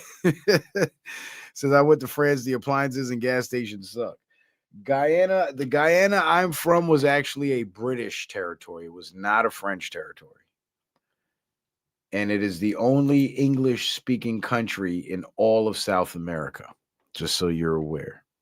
Cindy Jones, what's up? Cindy Jones over on Rumble. Make sure you guys hit that thumbs up on Rumble. All right, so let's get back to it. We're back. You guys can hear me just fine, right? Jones, what's up? All right, cool. Let's go to slide 19. So after the Ghislaine Maxwell files were released in August of 2020, what happened as a result of that? People that were named in the files. Democratic activist and BLM organizer Charles Wade. Okay, we got that.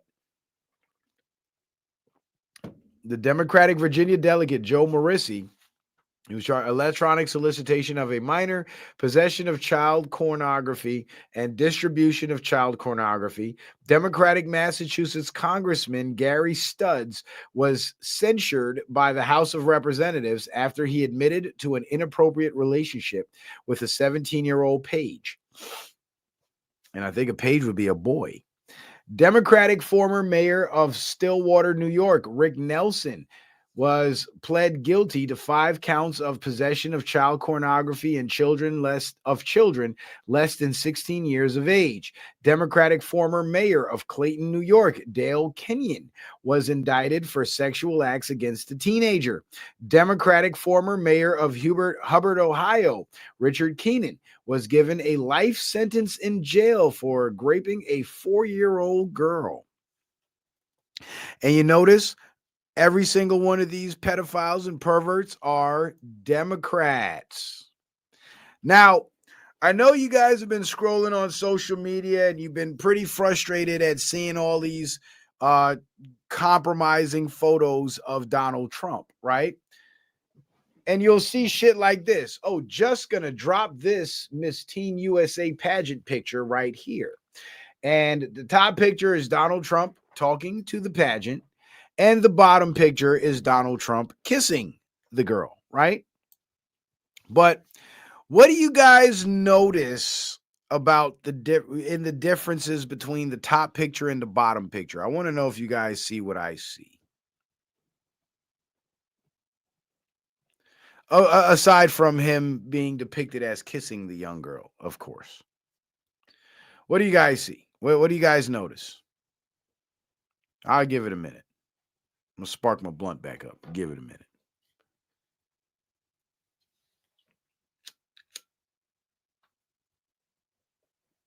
Tell me. I really want to know.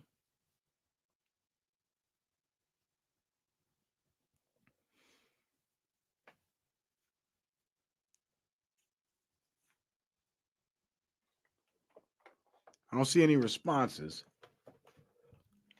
So I guess I'll just go ahead and say it. I don't have the patience to wait.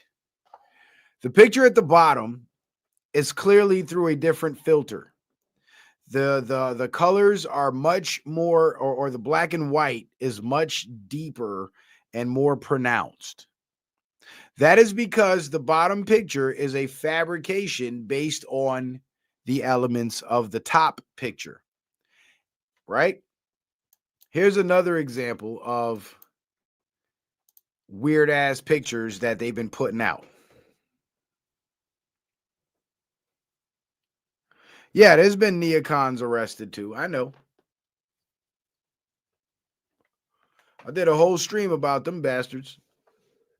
This is a picture of two guys on a private jet going to a private island that didn't know each other. And these are the types of captions you'll see with these images.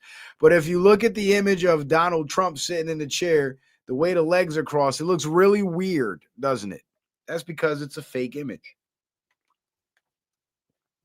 So you'll be bombarded all over social media with these fake images. But my whole thing is, if these images were real and they've been around since God knows when, why weren't they published so many years ago? Mitt Romney been went to Gitmo. Anyway, a picture is worth 1,000 words. That awkward moment when the girls he's never seen or heard of is in a picture with him. Right? So they're putting out all these fake pictures trying to incriminate Trump. Here's another one. Of course, there's no record of this. I mean, why would you have to document any of this? Trying to make us believe that this shit is for real. Here's one with Trump and his children somehow at a party with Jeffrey Epstein.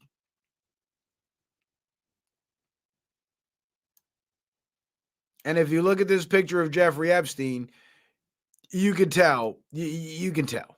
It's very easy to see. Here's one from the early 2000s with Ghislaine Maxwell and what's supposed to be Elon Musk. But if you go back and you look at pictures of Elon Musk prior to 2010, he looks nothing like he looks today because he actually had a lot of facial reconstructive surgery and hair implants. Back then, he was balding and he had a weird ass looking face.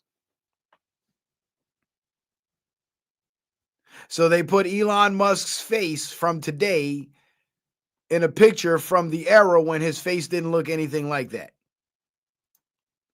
But they're trying. So I went to tineye.com. So I decided to do some investigating and some researching for myself on these images so I can prove to you guys and equip you guys with some skills and some tools that you can utilize for yourself when you come across these images or these types of images.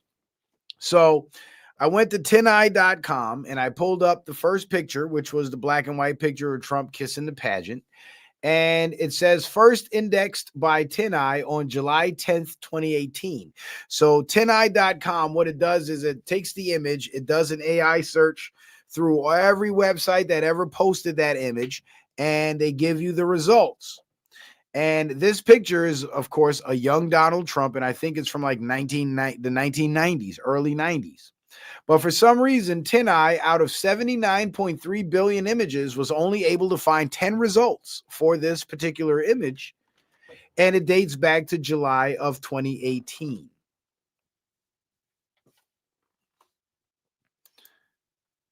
This is the original picture. Heather Brandon said there were only 4 men at the party she attended with Trump, but 50 female models pictured a photograph from one of the New York model parties. So Donald Trump was at a party where there was a bunch of chicks, and that's the type of dude he was. He just partied with the chicks. And they were Miss USA pageants, which means they were all over the age of 18. They were all grown women. But there was no kiss and there was no sexual impropriety. This is the picture right here. Photograph obtained by the BBC show President with models at a party in New York during the 1990s. Before he was president, obviously.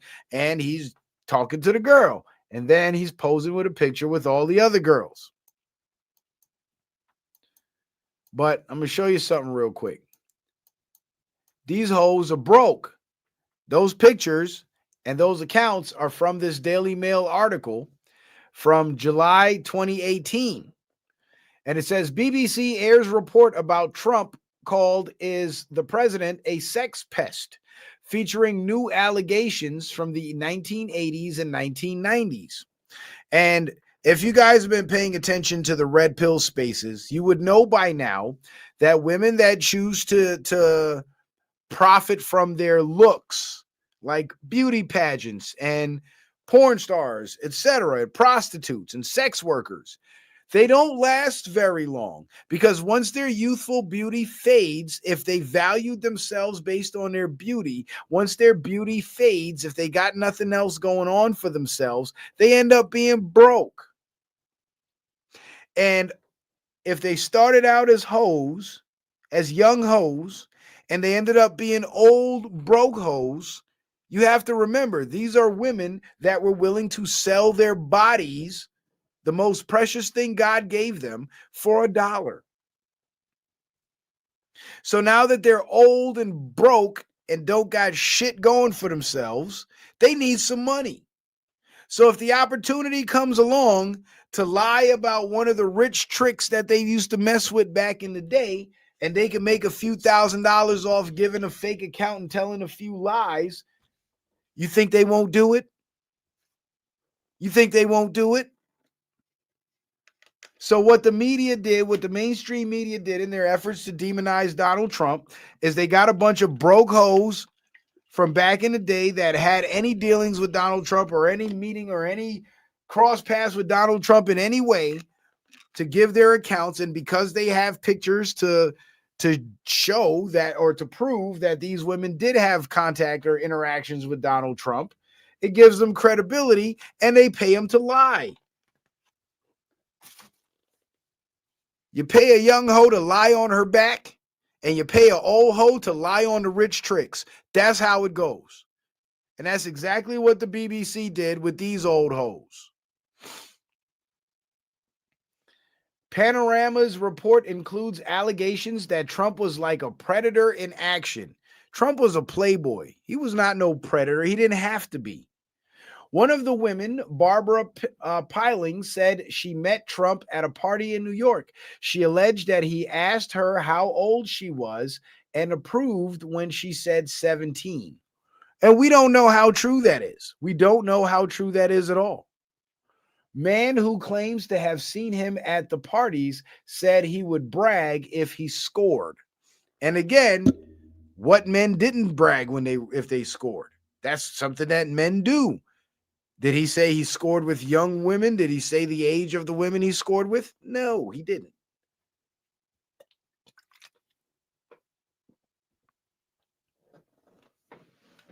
So all the mainstream media did, and that's how they got E. Jean Carroll and all the rest of them to lie on Trump, because all the mainstream media did was found these old broke ass hoes that ain't young and pretty no more, so they can't get money like they used to, and they offered them a few $1,000s. If they sold a pussy, you think they won't sell a lie? Hell, they had to lie to sell pussy. So you think they won't lie? They won't lie to get paid? That's easier than selling pussy. Like, think about it. Think about it. If they'll sell their bodies for $1, you think they won't lie for $1?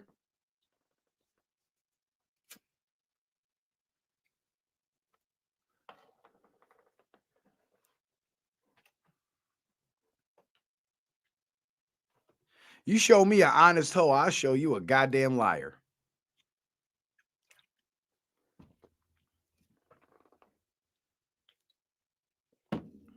But anyway, let's get back to the fact checking.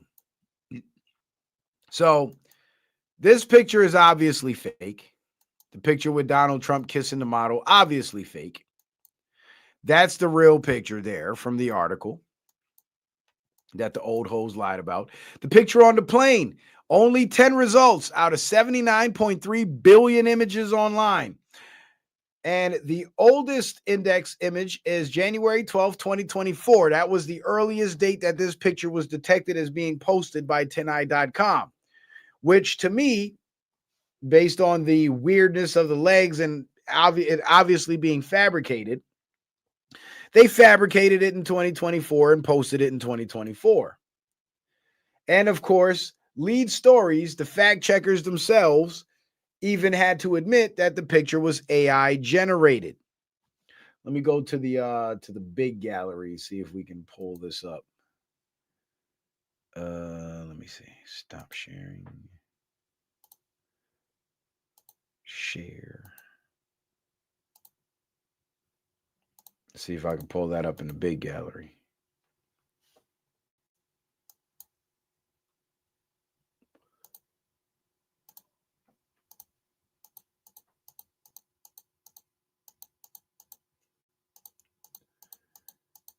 See, this is what I got to go through in the big gallery to get all the right pictures. That's why I'm using the little gallery. There we go. So fact check. Photo of Epstein with Trump on private jet is not real. January 11th, 2024. So that picture was posted as early as January 12th, right?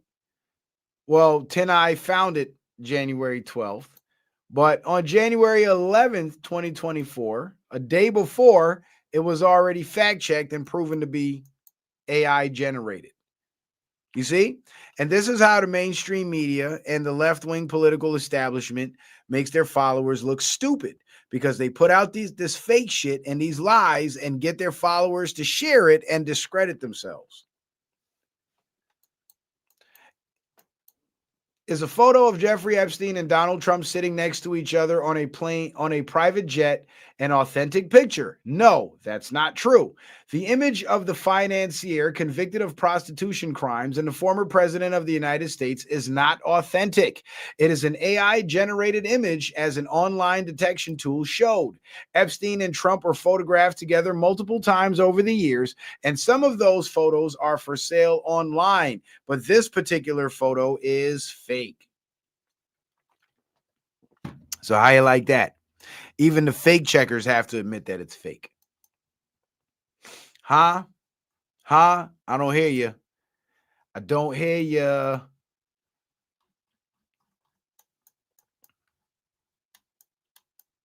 Lead Stories did a reverse image search of the photo on Google Lens and found one that was posted on Twitter, on X, formerly known as Twitter, on November 26, 2023.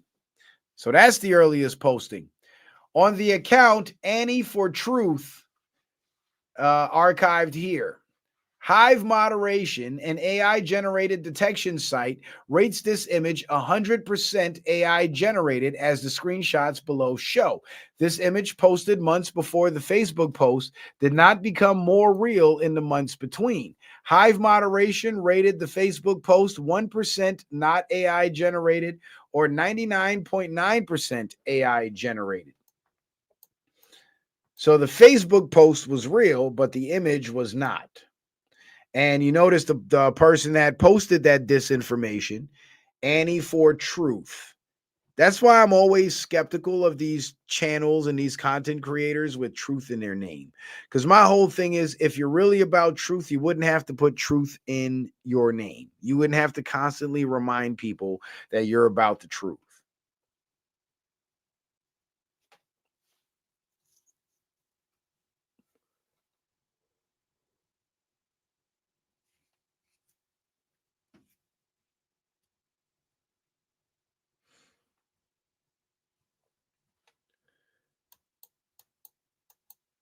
But you see, they lied to their own followers and their own people and get you to believe it. So the Facebook post itself was not AI generated, which means Annie for Truth really posted it. But the image within the post is 100% AI generated, which means Annie for Truth deliberately took an AI generated photo and posted the shit. The above Google Lens search of the photo returns other posts on social media, but no matches for the image on the reputable news site. On reputable news sites. Were this an authentic photo, it would have been published on national and international news sites, yet none exist as of January 11th, 2024. The photo agency Getty Images has multiple images for sale to the public of Trump with Epstein, but none are of the two of them seated together on a plane. Previously, private Epstein-related materials were released on January 3rd, 2024, per the New York Times, but did not include any photos of Trump with Epstein on a plane together. Epstein killed himself in 2019 while in jail awaiting trial on sex trafficking charges. He had previously been convicted of prostitution-related charges.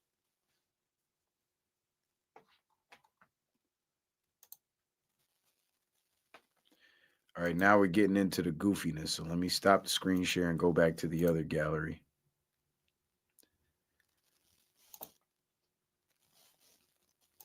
All right.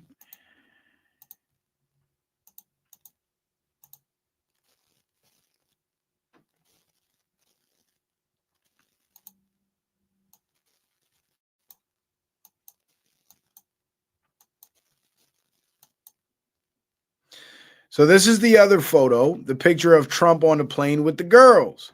And first indexed all the way to the bottom there, the text at the bottom, it says first indexed by TinEye on April 30th, 2023. And there's only 26 results for this photo out of 79.3 billion images. And one of them appears on Hoax Alert. And it's been fact checked by Snopes. And Snopes is another one of those anti-Trump left-wing fake checkers, but they couldn't even lie for these people that posted this image. Fact check, AI generated image shows Trump on Epstein's jet with underage girls. And again, these are the photos that they're circulating around, trying to demonize Trump and trying to link Trump to Epstein, but they're all fake images. If what they were saying about Trump was true, why would they have to lie? Everything I told you guys about Biden is true. Can you point out one thing I lied about that I can't prove? Like the body doubles, the skin masks, him looking different from the original Biden. And of course, the fake signature, which we now know is auto pen. I mean, come on, man.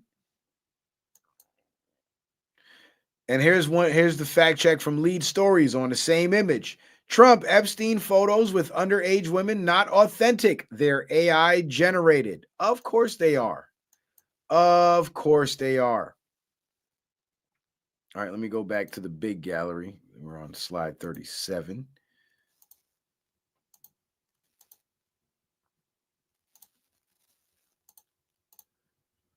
Because when it gets into the text, it gets a little hard to read.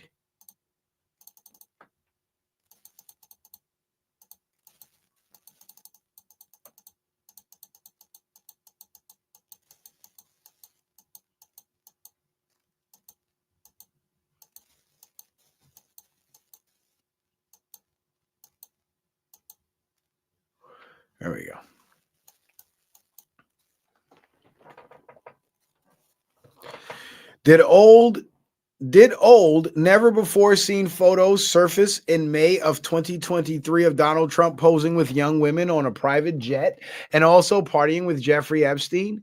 No, that's not true.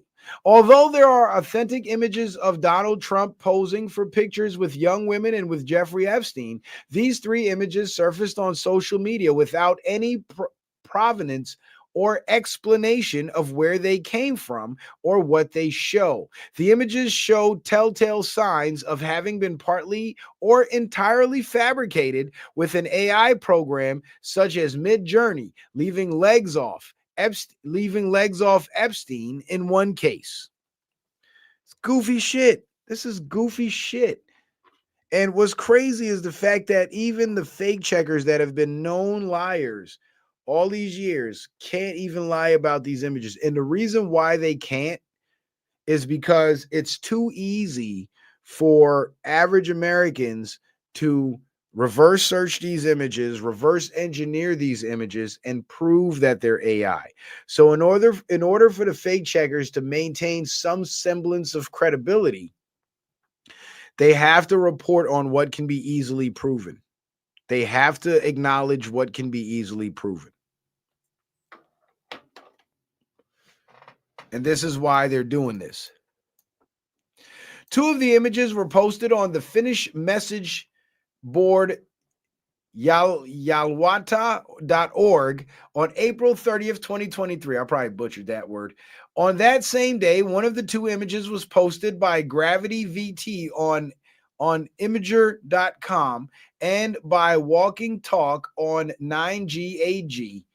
On May 3rd, 2023, that photo was posted on Twitter, and another copy of the image appeared on the subreddit R Anti-Trump Alliance with a filter applied that made it look like a vintage digital camera display screen.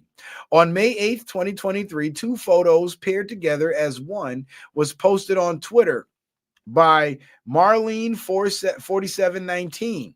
It was captioned. What was it captioned? Was this page 37? This is creepy as fuck. This is what the post looked like on Twitter at the time of the writing. And that's her saying it's creepy as fuck. But it's AI generated. It's AI generated. But you see, these operatives, they're tasked with putting out the fake images to get their supporters, the left-wing supporters, to believe it. And they do. They most certainly do believe it. Here's the other one with Epstein supposed to be on the couch with Trump and some girls, and Epstein ain't got no legs. Like, what the hell's really going on here? Like, what the hell's really going on? For real. For real. Hold on.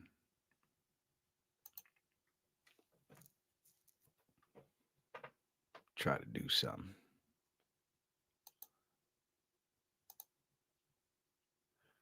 I thought maybe if I turn my camera on, you guys might hit the Cash App. All right. This image had also been tweeted as a reply several times by Wilson59399912 on May 7th, 2023, including one instance that had meme captioning added, which said, "When your dates are young than your teenage daughter." Reverse image search with Tinai, Yandex, and Bing does not return any copies of this image from an earlier time. All copies returned by Google were posted on Twitter since May 7th, 2023. If this photo was authentic, it would have value to tabloid media. And for the photo to suddenly become public without any explanation is a clue that it is a 2023 fabrication. The image also appears in another form posted on Twitter with a stronger color saturation. And I don't think I have that image. Let me see if I do.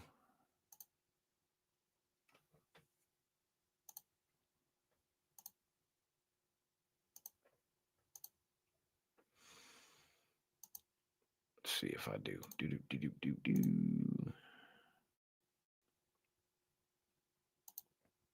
Oh, shit. Pulled up the wrong one. Dang it.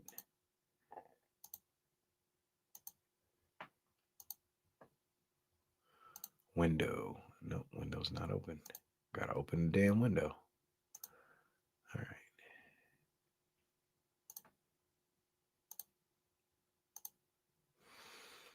Window. There we go.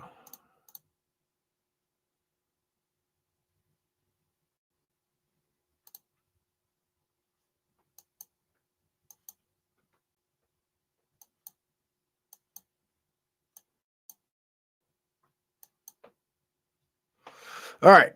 So here's the next one, which is supposed to be Trump with his kids with a party at a party with Epstein. And it was first indexed by TNI on July 3rd, 2020. Right?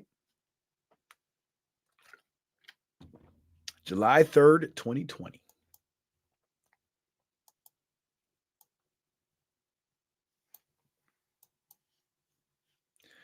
And here it is, October 20th, 2020, November 14th, 2021. But this is supposed to be a picture prior to that time, but for some reason, that picture doesn't appear anywhere else. And it fits the same bill as the other pictures that was described in the Lead Stories article, where it just popped up out of nowhere with no explanation of where it came from. There's no context to this photo. We don't know where this party is at. We don't know whose party this is. We don't even know if this actually happened or this is another AI generated picture. But if you look at the Jeffrey Epstein character, the size of the head doesn't necessarily fit the size of the body. And it definitely looks fabricated and AI generated.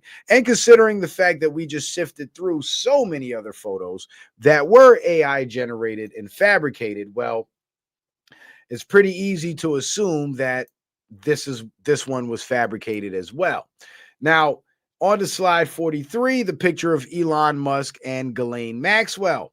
0 matches out of 79.3 billion images. There are no matches for this image, which means, to me, indicates that this is a brand new creation that was just put out recently, and it hasn't been posted anywhere else other than in that one unknown post that I screenshotted it from.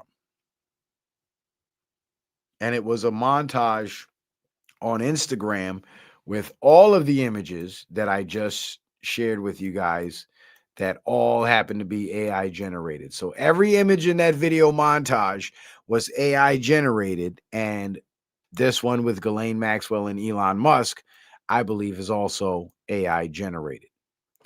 And then there's this one with Trump and the Minnesota GOP strategist. I'll have to go to the big gallery. That's what I'm going to call it, the big gallery. I have to go to the big gallery to show you guys this one.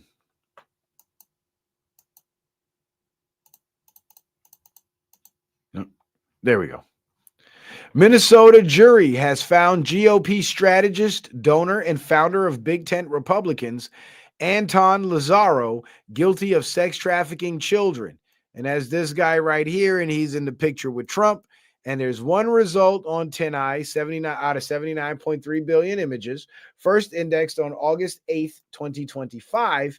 And of course, August 8th, 2025 was when Trump was making the rounds and supporting candidates for office throughout the country coming up to the 2026 midterms and the elections that just happened in this past November, the local elections.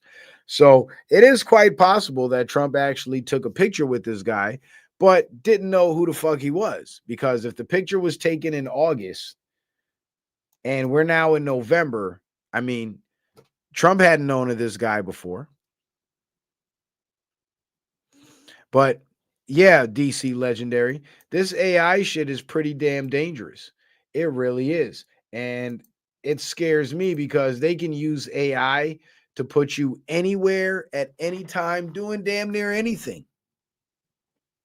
And the only way to defend yourself against it is if you have a digital footprint that disproves what the AI imagery is showing. Because remember, all the AI can do is present imagery and audio, but it cannot create a digital footprint to place you at the scene. So as long as you create a digital footprint for yourself to place you somewhere else, then you can disprove the AI. But other than that, you're fucked, bro. You are screwed.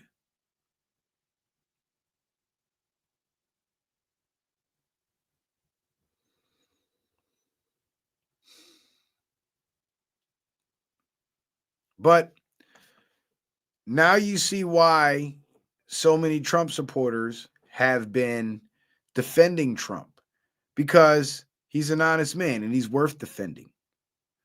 Because in defending Trump's innocence, he's not going to make you look stupid, because he's not a dirty motherfucker behind closed doors like all those people that supported and defended Barack Obama, and then come to find out he was a dirty son of a bitch. And everybody that supported him looked just as stupid.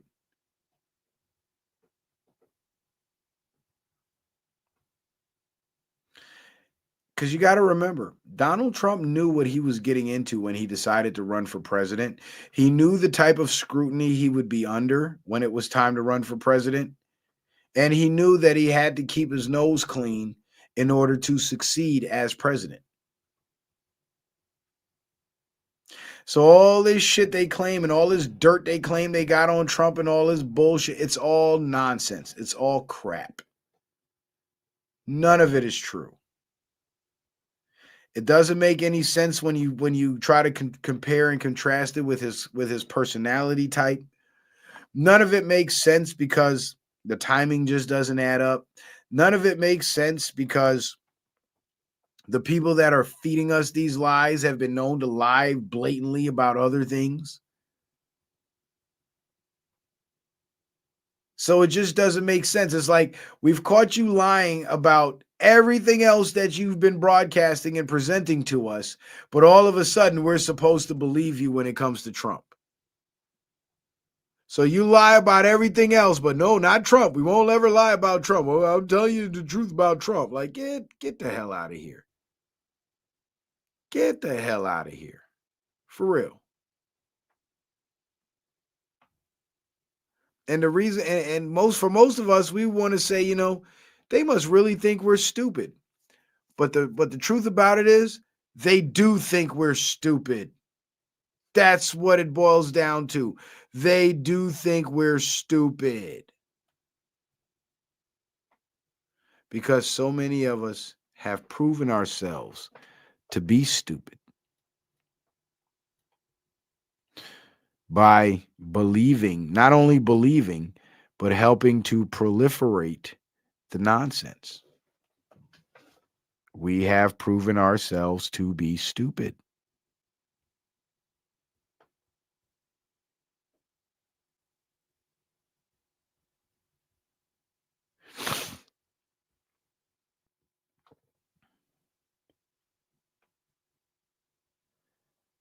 What the fuck?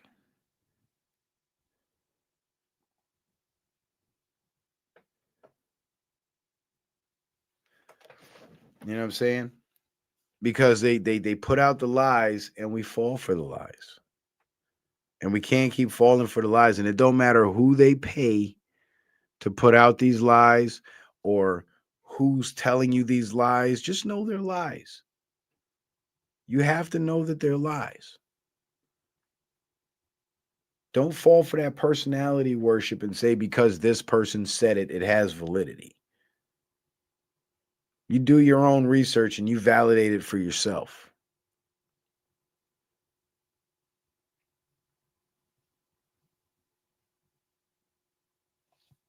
And yes, this AI thing is very, very dangerous, and it's going to cause a lot of problems in the future.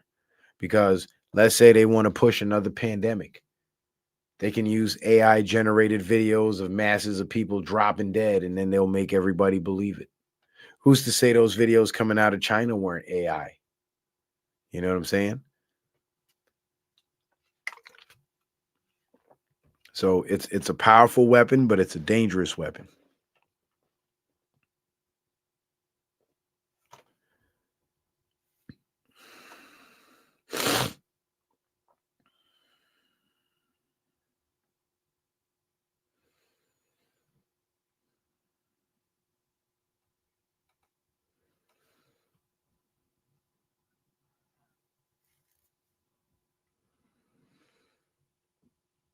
But again, Donald Trump basically put himself out there. He sacrificed his own money.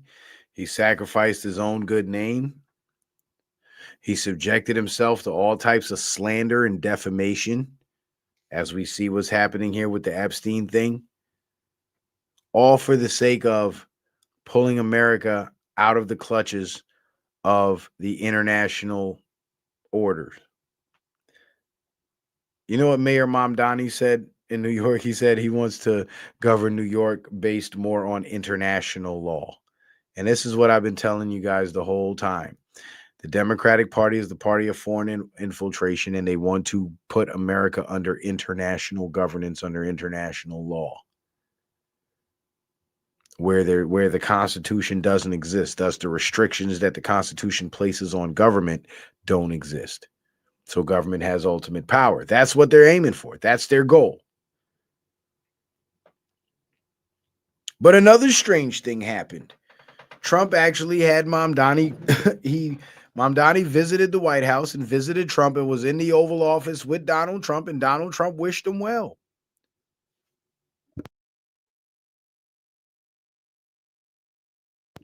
Donald Trump had nothing but great things to say about Mamdani. He praised him and wished him well.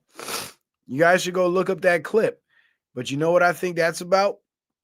That's about Mamdani's plan to pull the plug on the small hats. That's where I think that came from. Shout out to Chinana with the Cash App. She says, for another great podcast. Appreciate you, Chinana. Thank you for that support. We're at 6 supporters, y'all. Yeah, Barnes says, I didn't like it. Yeah, it didn't really come off to it didn't come off to Trump-esque, right? It seemed a little weird. But when you think about Mamdani's position when it comes to Israel and it comes to the small hats, well, that'll work in Trump's favor. Because Mamdani is Trump's political opposition. And if Mamdani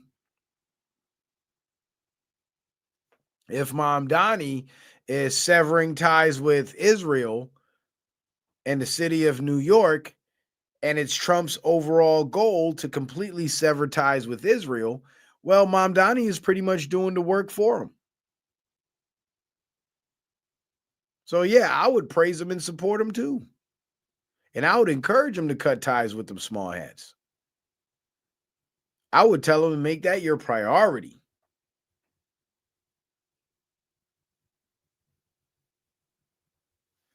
Cynthia says, a lot less are falling for their lies. Yes, that is very true. That is very true. The lies ain't working like they used to. Even the fake checkers can't push the lies for them.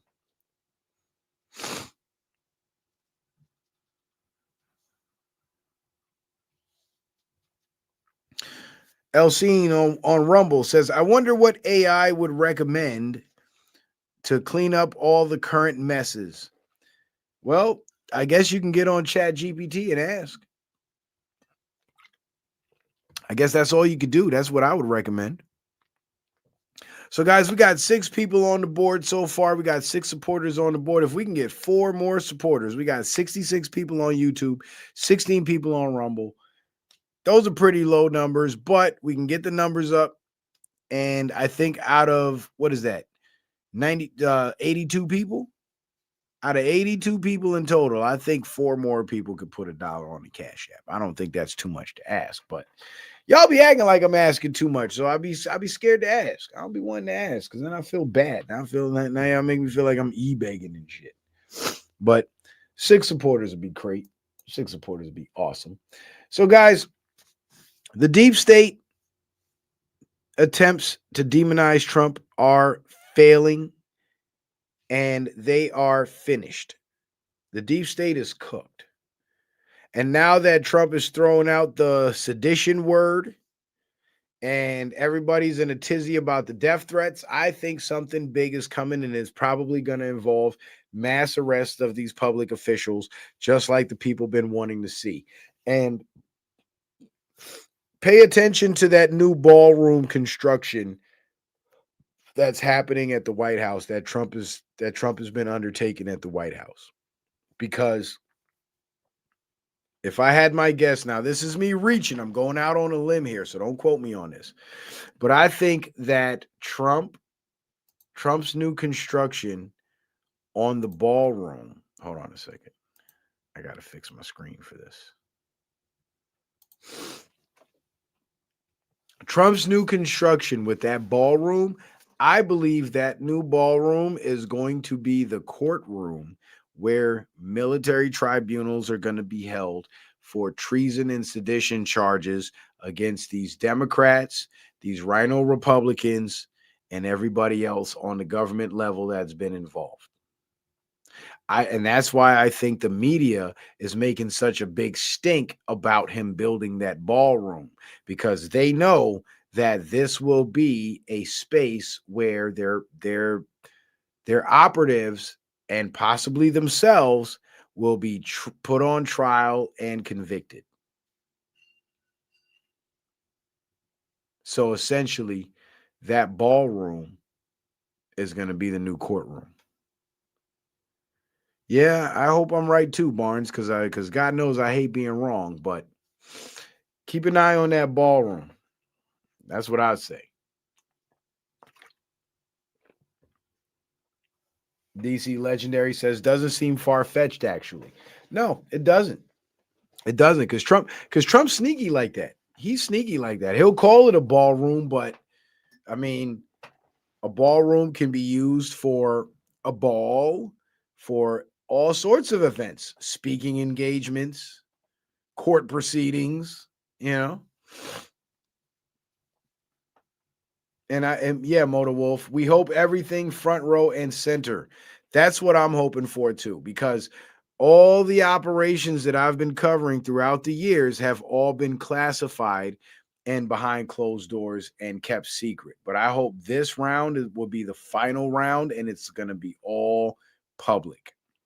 I hope it'll all be public, and me and people like me won't have to get on here and show you guys the images and the subtle little symbolism and the little signs and signals that shit's going down. Like, I want it to be front and center out in the open so the whole public can see it and acknowledge it without any doubt, any reason to doubt, any shadow of a doubt, any ability to doubt.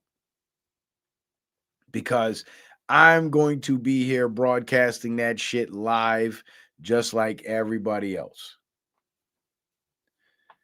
Barnes says, did you see them all at Cheney's funeral? Yeah, I saw the pictures of them at Dick Cheney's funeral. But I don't give a fuck about Dick Cheney. Fuck Dick Cheney. Dick Cheney's been dead.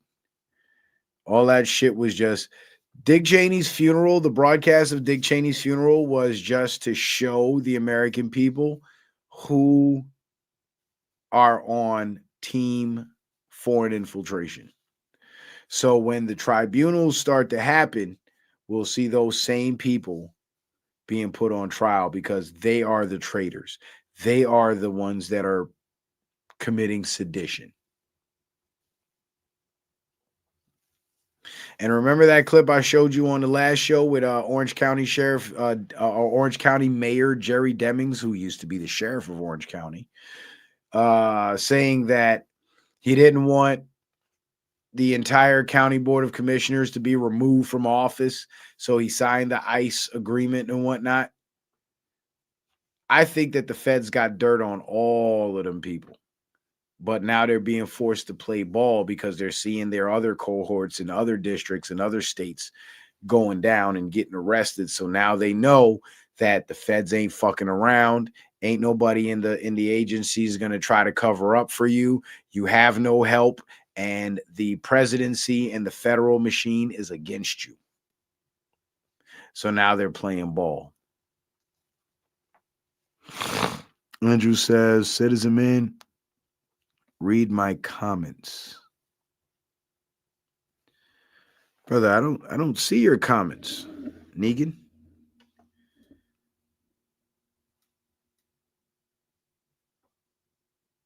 Oh no, Andrew. That was Andrew. Okay, let me see, Andrew.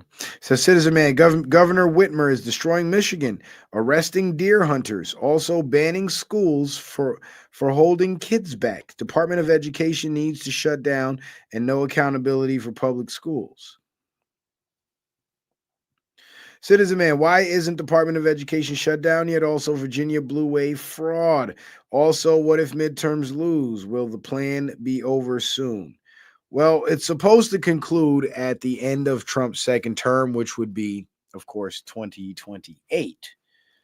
So, sometime between now and 2028 is when everything should come to light. What Governor Whitmer is doing in Michigan is unfortunate, and that's, of course, due to election fraud because Michigan is mostly a conservative Republican state, but because the main cities, mainly cities like Detroit and Lansing, are populated with foreigners that are being allowed, and those are Democratic cities. They're populated with foreigners who are being allowed to vote. The vote numbers are being inflated, and Democrats are winning those elections because of the systematic election fraud up in Michigan. And there are other states that are suffering with that too, like the state of New York, for example. The majority of the counties in New York are red districts, and there are just a few blue cancer spots throughout the state, but those blue cancer spots happen to be heavily populated cities where Democrats run things, and they are allowing the illegals and many foreigners to come in and participate in the elections, so they get to outvote the people in the red districts. So every blue state with a Democratic governor, the majority of the counties in that state are conservative, and the few counties that are Democratic just happen to have more people than all the conservative counties put together. And that's how the Democrats become governors of these states. But every state in the union is conservative because conservatism is a true natural way of life, whereas liberalism is a psyop.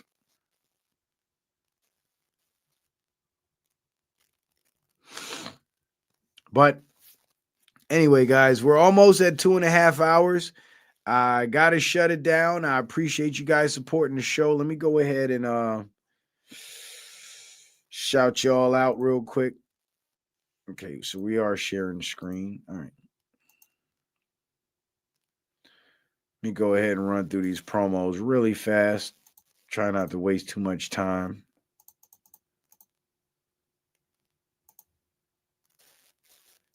Make sure you guys go subscribe to the Citizen Man Backup channel. If you haven't subscribed to the Backup channel, please make sure you do. Also, follow me over on Rumble if you guys want to get more of my political content. A lot of stuff I can't post on YouTube because it keeps getting censored. Rumble is where you'll find it. And of course, last but not least, if you guys would like to support the show, you could do so by sending in a kind donation via Cash App, PayPal, or Venmo by using the tag scrolling across the screen in the banner below. The links that are pinned to the top of the YouTube chat in the black box where it says Citizen Man TV in yellow. Just click the yellow, the box opens up, and all the links are there. And you can also find those very same links in the description box of every video on YouTube and Rumble. The red X through the PayPal logo is just to remind you guys that PayPal censors comments, so be careful what you say in the PayPal comments. And I want to give a big shout out to my supporters for the night. Shout out to my sister Deborah for the Cash App. Shout out to Cynthia for the Cash App. Shout out to my man Motor Wolf on the Cash App. Let me open it up so I can make sure I get everybody.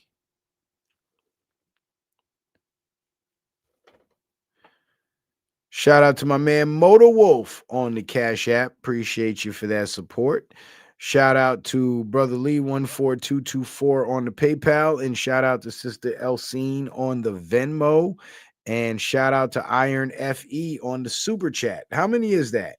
So we got the Super Chat, we got the Venmo, we got the PayPal, and we got 1, 2, 3 Cash Apps. So we got 6. We just need 4 more to get to 10, but I don't know if that's going to happen, and I'm not going to wait around for it because I'm tired and I need to go to bed. So I want to say once again, guys, I appreciate y'all being here. I definitely appreciate the love, appreciate the support. Share the stream, hit the like button, hit the subscribe button, and let's grow the channel. So, with that being said, ladies and gentlemen, I'll see you on the next one. Citizen Man, out.